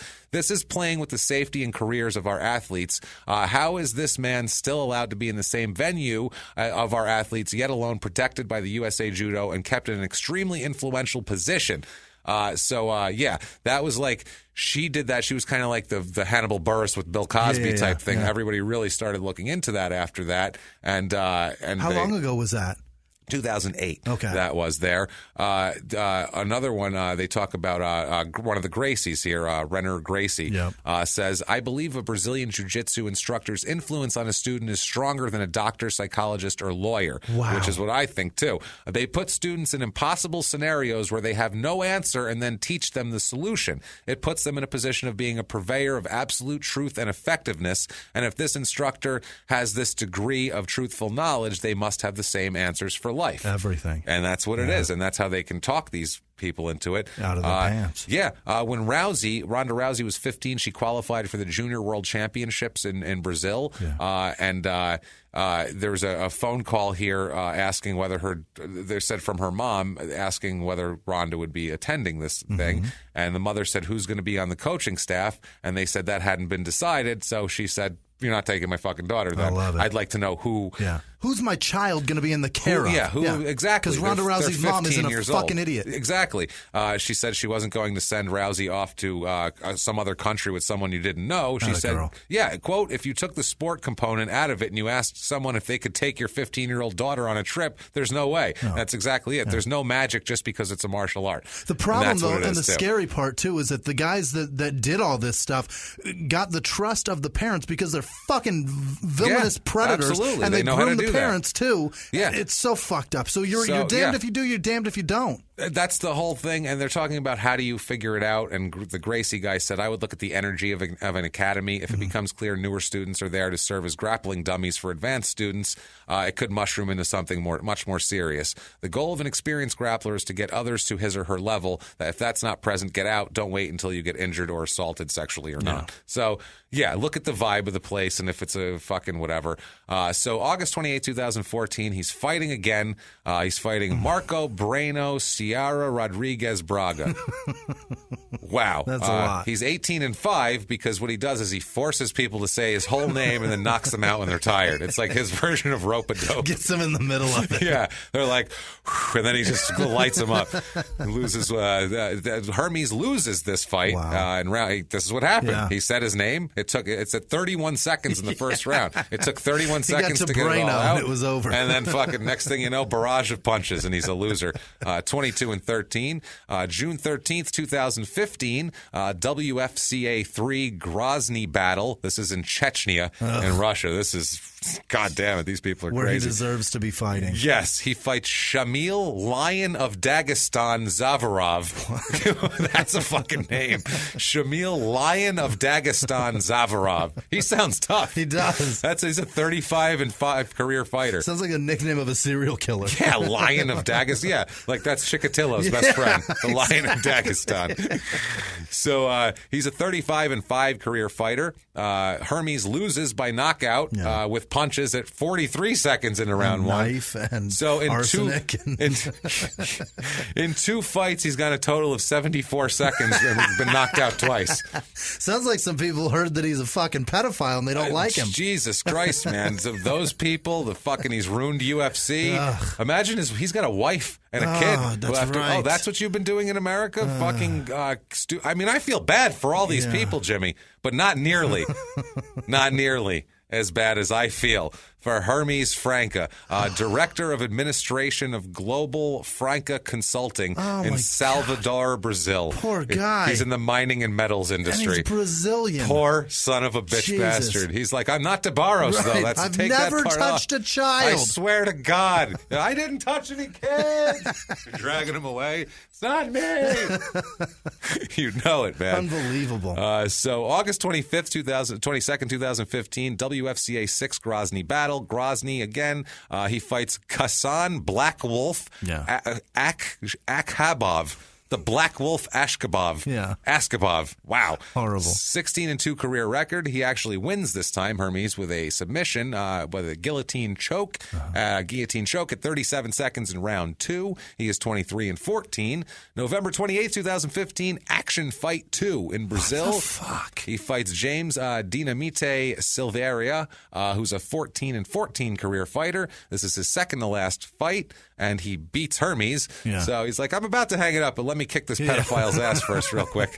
I would love to, like, they must be lining up to fight this fucking guy. Hermes loses by TKO. That's gotta be why they're hiring him, though, right? Because people will show up to watch him get beat. He's just he was in the UFC, and he's Brazilian, so he's a hometown hero. Ugh. They don't fucking know or care about that. And he could just go, America's crazy and blah, blah, blah. And we'll go, I'm sure. He's out, he's free. So they say everybody fucks it. kids there. Right. You know, it's like that sort of thing. So this is 2 minutes and 11 seconds of round 2. He's 23-15 now. December 16th, 2015. So this is fucking really close on this. This is Akhmat Fight Show 12. Okay. It's in Kazakhstan. Yeah. So, I mean, Borat's in the crowd. For sure. It's crazy. He fights Fanil Rafikov. Borat's in the crowd looking for the pussy magnet. Yeah, he's like, where is he? He's looking under chairs. Is pussy magnet under here? So Fanil Rafikov, who's a 13-1 career fighter. Yeah. And this isn't the one here. This ain't the one. Hermes loses by TKO in round 1 at 111. 23-16 is his 114. 23-16 is his record. February 25th, 2017, the Kunlun Fight MMA 9 in Hainan, China. Jesus. He's fighting Li Ping the Warrior Zhang, who's a 28-10 career fighter. This fight goes all 3 rounds, and I'm going to give you a guess what happens. Hermes loses. He loses the unanimous decision. 23-17. June 10th, 2017, Aspera Fighting Championship 53 in Brazil. He fights Eduardo Dudu Andrade. His name is Dudu. Dudu. I don't give a fuck how you I don't spell care. it. Your name is shit. Your name's Dudu. What's happening, Dudu? What's going on, poop? Oh, my God. Eduardo Dudu Andrade. My Christ. That is not great. That's terrible. He's a 5-4 fighter, so he's Dudu. Yeah. Second to last fight right here. It goes all 3. Oh, my God. Dudu. With Dudu. He can't beat Dudu in under the fucking prescribed amount of rounds. Hermes wins a unanimous decision because, he's fighting a shit Dudu. man. Yeah. He then had to clean himself off from all the smears. 24-17 on the career. Call himself something at least a little more clever, like Stink Pickle or something. October. Oh my God. October 14th, 2017. This is the Tajikistan Fighting Championship 5. And then they had a civil war and had to start all over at 1 again. We keep getting to 6, 7, and then we start all over. It's terrible. His fighting career is. We keep fighting each other. It's fucking over. Stop. This is in Dushanbe, Tajikistan, at the Hyatt Regency. So that's what I thought was hilarious. They have a Hyatt Regency there. Fantastic. They will put a fucking Hyatt anywhere. It's in Tajikistan. Right. That's wow. If it's got Stan on the end, just keep your shit out of there. Can I still use my points here? Do I get free Wi-Fi? Because I'm a member. Right. I'm an honors member. Do I get a higher floor? I'm a member. Come on. This is against Fozil Nuralizota. Nuralizota. Okay. Fozil. This is a fucking terrible for the knee. Fozil. F-O-Z-I-L. Fozil. 1-3 career record this guy has. This is his last fight. Hermes wins by a TKO when the doctor stops it at 3:18 of round 1. He had to come in and be like, this man is medically in trouble. Never mind that he's losing bad enough to stop. He's medically not allowed to go on. Finally, March 17th, 2018, which is fucking so recently. He's still fighting this fucking guy. Right now, today, you can go to Spain, apparently, because this was in AFL 14 outbreak of pedophiles, apparently, in the Canary Islands in Spain, which is like a fucking first world country. Yeah. They should not be allowing this pedophile in there to do anything. Versus Lionel Padilla Suarez. Are your children not fucking sacred to you? Spain. Unbelievable. Spain. We love the beach. We hate children. Come for the paella, stay for the diddling. What the fuck is happening in Spain? I've heard it's lovely. Beautiful beaches. The paella just melts in your mouth. Oh, the cuisine, the tapas. Oh, the tapas. Oh, and we'll touch your kids. Yeah, come on to Spain. In Hawaii, you get a lei around your neck. Yeah. In Spain, you are gifted a child. You're gifted a child. Would you like to fuck this? They take yours. We're going to take your child for a while. Local custom. What the fuck? Sorry, we're going to teach him to jiu-jitsu fight. Yeah, that's it. That's the ticket. So he fights a 5-1 career fighter named Lionel Padilla Suarez, who's in the beginning of his career still, because this was 2 months ago. These are always seem like so far past, so whenever anything's current, it's like, this is now. Holy shit. This goes all 3 rounds. Yeah. Jimmy, one guess. Yeah, it's over. It's unanimous decision. Hermes loses. Yeah. He's 25-18 total there.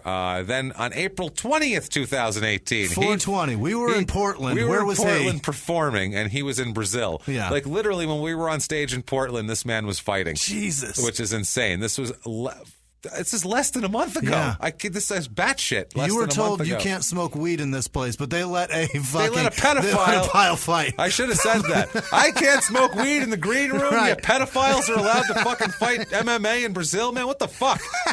They wouldn't have any idea. Imagine the manager of that place. Is so backwards. They didn't look like they knew how to run a show in there. No. Imagine if I told them that, they would have been like, huh?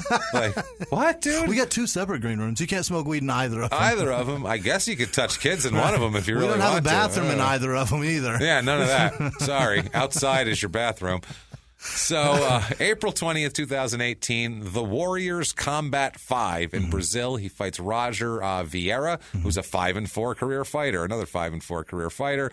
Hermes wins this one by submission at 3 minutes and 2 seconds of round 1 with a guillotine choke. So, fuck, he's on a roll, baby. He's fighting, man. He's on a roll. He's got a life. He's not in prison. He just won a fight. He's 26-18 career. Can't get enough of Hermes. Oh, Christ. I've had an ass full of him. Well, you can go to eBay, and you can buy a 2010 Leaf MMA autographed card of his. It is $1.20 plus $3.99 shipping. Ugh. Or for the exact same item on Amazon, you can pay $14 with $3.59 shipping. Up to you. Well, $120 is the first bid, which is what it'll sell for because, nobody wants a pedophile's autograph. Sorry. Only one left in stock on Amazon, so fucking get there soon, boy. Also on eBay, a Topps WEC, which is the World Extreme Championship, UFC, Leaf MMA printing plate. It's a card like the printing plate of the card. It's the thing make it out of? Yeah. Okay. Like the printing plate of the card, one of one. There's only one of them. Yeah, it's like a metal little plate. It's the thing that made those other 2 cards. Yeah, right. $18.50 plus $2.75 shipping. I kind of want that so that that's pretty cool. Don't ever make another one. Yeah, then we can break it. We can fucking if you send it, we'll do something terrible to it. Fuck yes. And we'll put it online. We'll put a Snapchat and we'll do an Instagram thing of us fucking this thing up. Beating it so that none are made ever again. So someone buy that, please, and we'll fuck it up. So that'll be fun. $18.50, $2.75 shipping.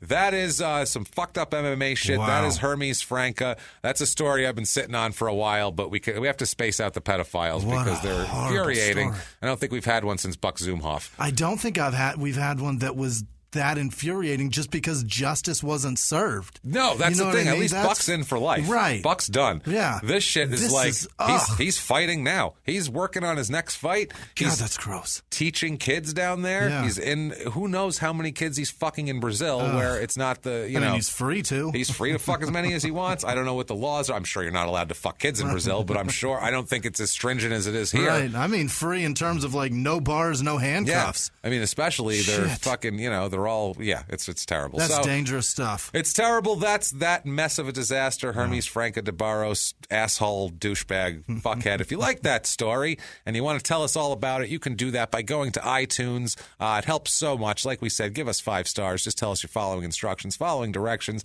It doesn't really matter. If you want to help out even more and be a superstar, fabulous, amazing hero of ours, like we're going to talk about in a minute, and be one of our producers, you can do that very easily by going to paypal.com. and using our email address, crimeinsports@gmail.com, or you can go to patreon.com /crimeinsports. That's the one. I flipped them that time, so make it a little different. I tried to make it different for stuff, us. Hey, what are you going to do? You can do all of that. For any kind of merch or anything like that, go to shutupandgivememurder.com. Right. There's links to all the T-shirts and everything. We make a bunch of new shit every week. Every week something changes. Something different's in there, and I think Cheer Up Bitch is on there now from Small Town Murder last week. So check that out. And without further ado, we have to get to our list of producers, because these are really the most important people on here. Because these are the people that keep the show going. Truly. It's not ads, I'll tell you that right now, because you guys support us way more than ads do or anything else. And you guys make everything that happens here possible. So, Jimmy, why don't you tell us about these amazing people making all this shit possible? First, the executive producers this week, we have Laura Blakesley. Thank you. She's a she's a so saint. Cool. Thank she's amazing. You. She's busy with us so. every week, whether it's Twitter or whatever. She's fantastic. Thank you, Laura, from the bottom of my heart. Thank you for being a part of the movement and a big part. We appreciate it. Paul Raggett's amazing. Thank you so much, Paul. Chrissy-Ann Castaldi, Rachel Flaherty, and, of course, Cat Power up in New York. Yeah, you guys, thank you so much for being such amazing people. Really, we can't do this shit if you guys weren't around. It's the truth, and so thank you. Holly and Jalen Phoenix, Robin Sherrard, Kate Myers, Karina Sayers, Lex Furst, or First, Fuerst. That's a tough one. I'm not sure. Furst? I think it's. I wanted to say First. And Oh, that sounds so German and horrible. I don't want it to be that. Are you a Nazi, sir? Thank you for the money. Are you a Nazi? How many kids have you diddled? How many? Kelly Higby, Bethany Hunt. Leave the Jews alone. Barbara Felker. Moish is fine. James Acelta is such a great dude. He's I believe an Italian guy, but he's busy with this with Twitter and Facebook. I think he said he's such a great dude. I believe he's an Italian guy. I believe he's an Italian guy, but he's a good guy. That's what you said. But he's fine. I believe he's Italian, but he's all right. He's one of the good ones. Don't worry about it.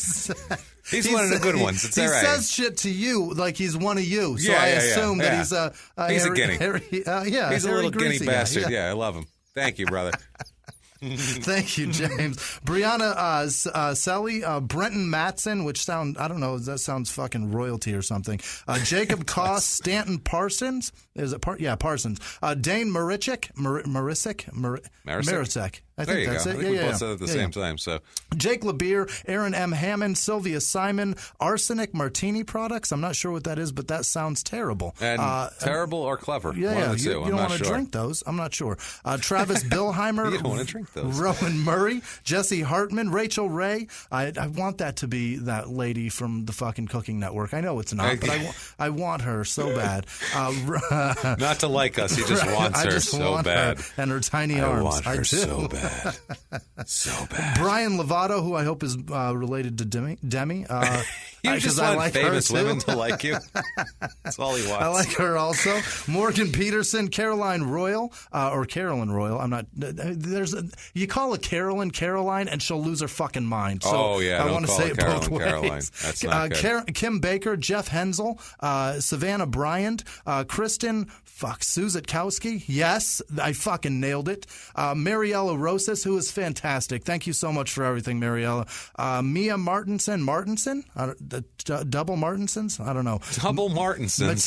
Matea Turin? Matea Turin. Savannah Bryant. I think I said that. Craig Chirica. I think that's right. No, it's Sirica. No, it's Circa. Fuck, I don't know what it is, Craig. Do you know? I don't know. Chirica. What I'm doing. Right. Chris Tirado, Randy with no last name, Joshua Cass, Jason Fuller, thank you so much for everything. Thanks, man. Thanks for that hat, too. That was so cool. Thank you. That's an awesome. I really appreciate it, dude. We love you, man. Thank you. Be safe on the roads, brother. Yeah. Fucking drive careful. Yeah. Diana Price, Maggie L. with no last name, Mama Gish, Under the Sea Fabrics. I'm not sure what that is. I think she helps with sewing stuff, though. I'm assuming. I don't know. Brett Welch and KC. Thank you. Heather Latridi, that's what it is. Richard Basantes, Kevin Manus. Yes, Kevin Manus. That's a tough last name. Madison Murray, who graduated high school. I don't know if that's a fucking cause for celebration. She's still got to go through college. Madison, go knock 'em dead, change the world. Part of the way there. Yeah. Good job. Keep going. Mackenzie Butler, Heather Goss, Rosie Goodison, David Hadnut. It's a tough one also. Lonnie Hall. Lonnie Hall and Nitch. I choked on David's Hadnut. Don't fucking isolate that ever. I have it. I'll have that forever, Jimmy. Forever. Don't fuck up, man. Don't piss me off. All right. On this episode, I had to say that. No shit. You're the best, Al. That's what you were saying. Leslie Woodruff, Ted Cyrus, who's been around for so long. Thank you, Ted. Cade Brown, Tim Sprague, Ashley Mason, Paul Roost, he's fucking amazing. Mike O'Hurley, whose uncle was on fucking Seinfeld. O'Hurley's I forget the guy's name because I didn't watch that much Seinfeld. You I don't son know. Of a bitch. I know I'm an asshole. Peterman, Jay Peterman. Oh, that's his fucking Jay uncle. Peterman. Isn't that amazing? Yeah, he's the best. That's crazy. That guy's fucking hilarious. Lisa Warren, Fiona Catherine, Harley Easton, Laura Blakesley. I already said that she's busy as fuck with us. She donated twice this week. The fucking best. Todd Crago, Laura Taylor, who's also super busy with us on Twitter. Sarah Toasty, Joanna Erica Piojo, P-I-O-J-O, Piojo. I don't know. Robert Burns. Emmy Dumont, Monica Coy, Jay Mitchell, and Andrea Calkins. You guys are so fucking great to us, and we can't say thank you enough, truly. Thank you guys, honestly, so much for that, for everything. Like, we've said it a million times, but it remains to be just as true and more true, honestly, every damn week that goes by. Every week, you guys are cooler and cooler. You guys make the show happen. Yeah. So thank you for doing that. Thank you for being our producers, and we do appreciate every goddamn drop of it. And we've heard a couple people... they said shows that they like put like some of their old episodes like behind a paywall and all that sort of shit. And so somebody was like, I'm taking my money away from them and I'm giving it to you guys and whatever. And that's awesome. We appreciate that. But we'll never do that. Never. We're never going to take our old episodes off and put them behind a paywall so you guys have to pay for them. It's a free fucking show. Right. If you want to hear it, great. If you want to throw us some money, awesome. If you don't, fucking cool too. Whatever. I mean, you're listening, and that's a huge part of this too. It's man. It's you download it. You do whatever the fuck you want with it. So enjoy, knock yourself out, isolate Jimmy saying he's got this guy in his mouth and choking on him. Do whatever you got to do. Choking on David's Hadnut. You got to do it. So thank you so much. If you want to get a hold of us, you can do it at Crime and Sports, crimeandsports@gmail.com, at Crime and Sports, Twitter, Facebook, all that stuff. Fucking everywhere. Find us. And what if they wanted to get a hold of a guy like yourself, Jimmy? How might they do that? Remind me of how David Hadnut tastes. Please. You can find me at Wisman Sucks, WHISMAN Sucks, on Twitter, Instagram, and Snapchat. Thank you guys for being here. Thanks for listening. And thanks for hanging with us. We appreciate it. Thank you guys so much. And I am at Jimmy P is Funny. You can find me there or copy and paste my last name from the show description. There are videos about how it's spelled poorly. It's a terrible name to spell. So don't try that. Just copy and paste it, and keep coming back each and every week because we'll keep being here. You're damn right. Live from the Crime and Sports Studios. We will see you next week. Bye.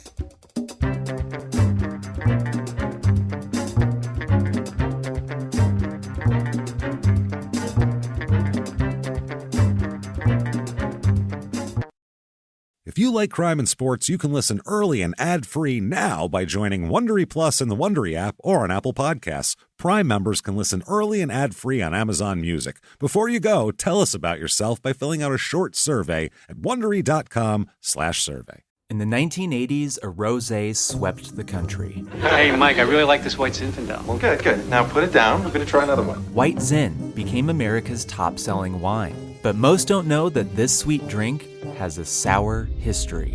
What began in 1986 with counterfeit bottles, a big fraud, a multi-million-dollar fraud, sent investigators chasing one of the most powerful families in the business, the Licciardis. But the closer the feds got to them, the more dangerous things became. It's a story of deceit. At the time, I was paranoid. Threats. You touch my kids, I will kill you. And murder. With a .22 caliber bullet to the head. What started with a scheme to mislabel wine spilled into a blood-soaked battle for succession. Welcome to Bloodvines. You can binge listen to Bloodvines exclusively and ad-free on Wondery Plus. Join Wondery Plus in the Wondery app, Apple Podcasts, or Spotify.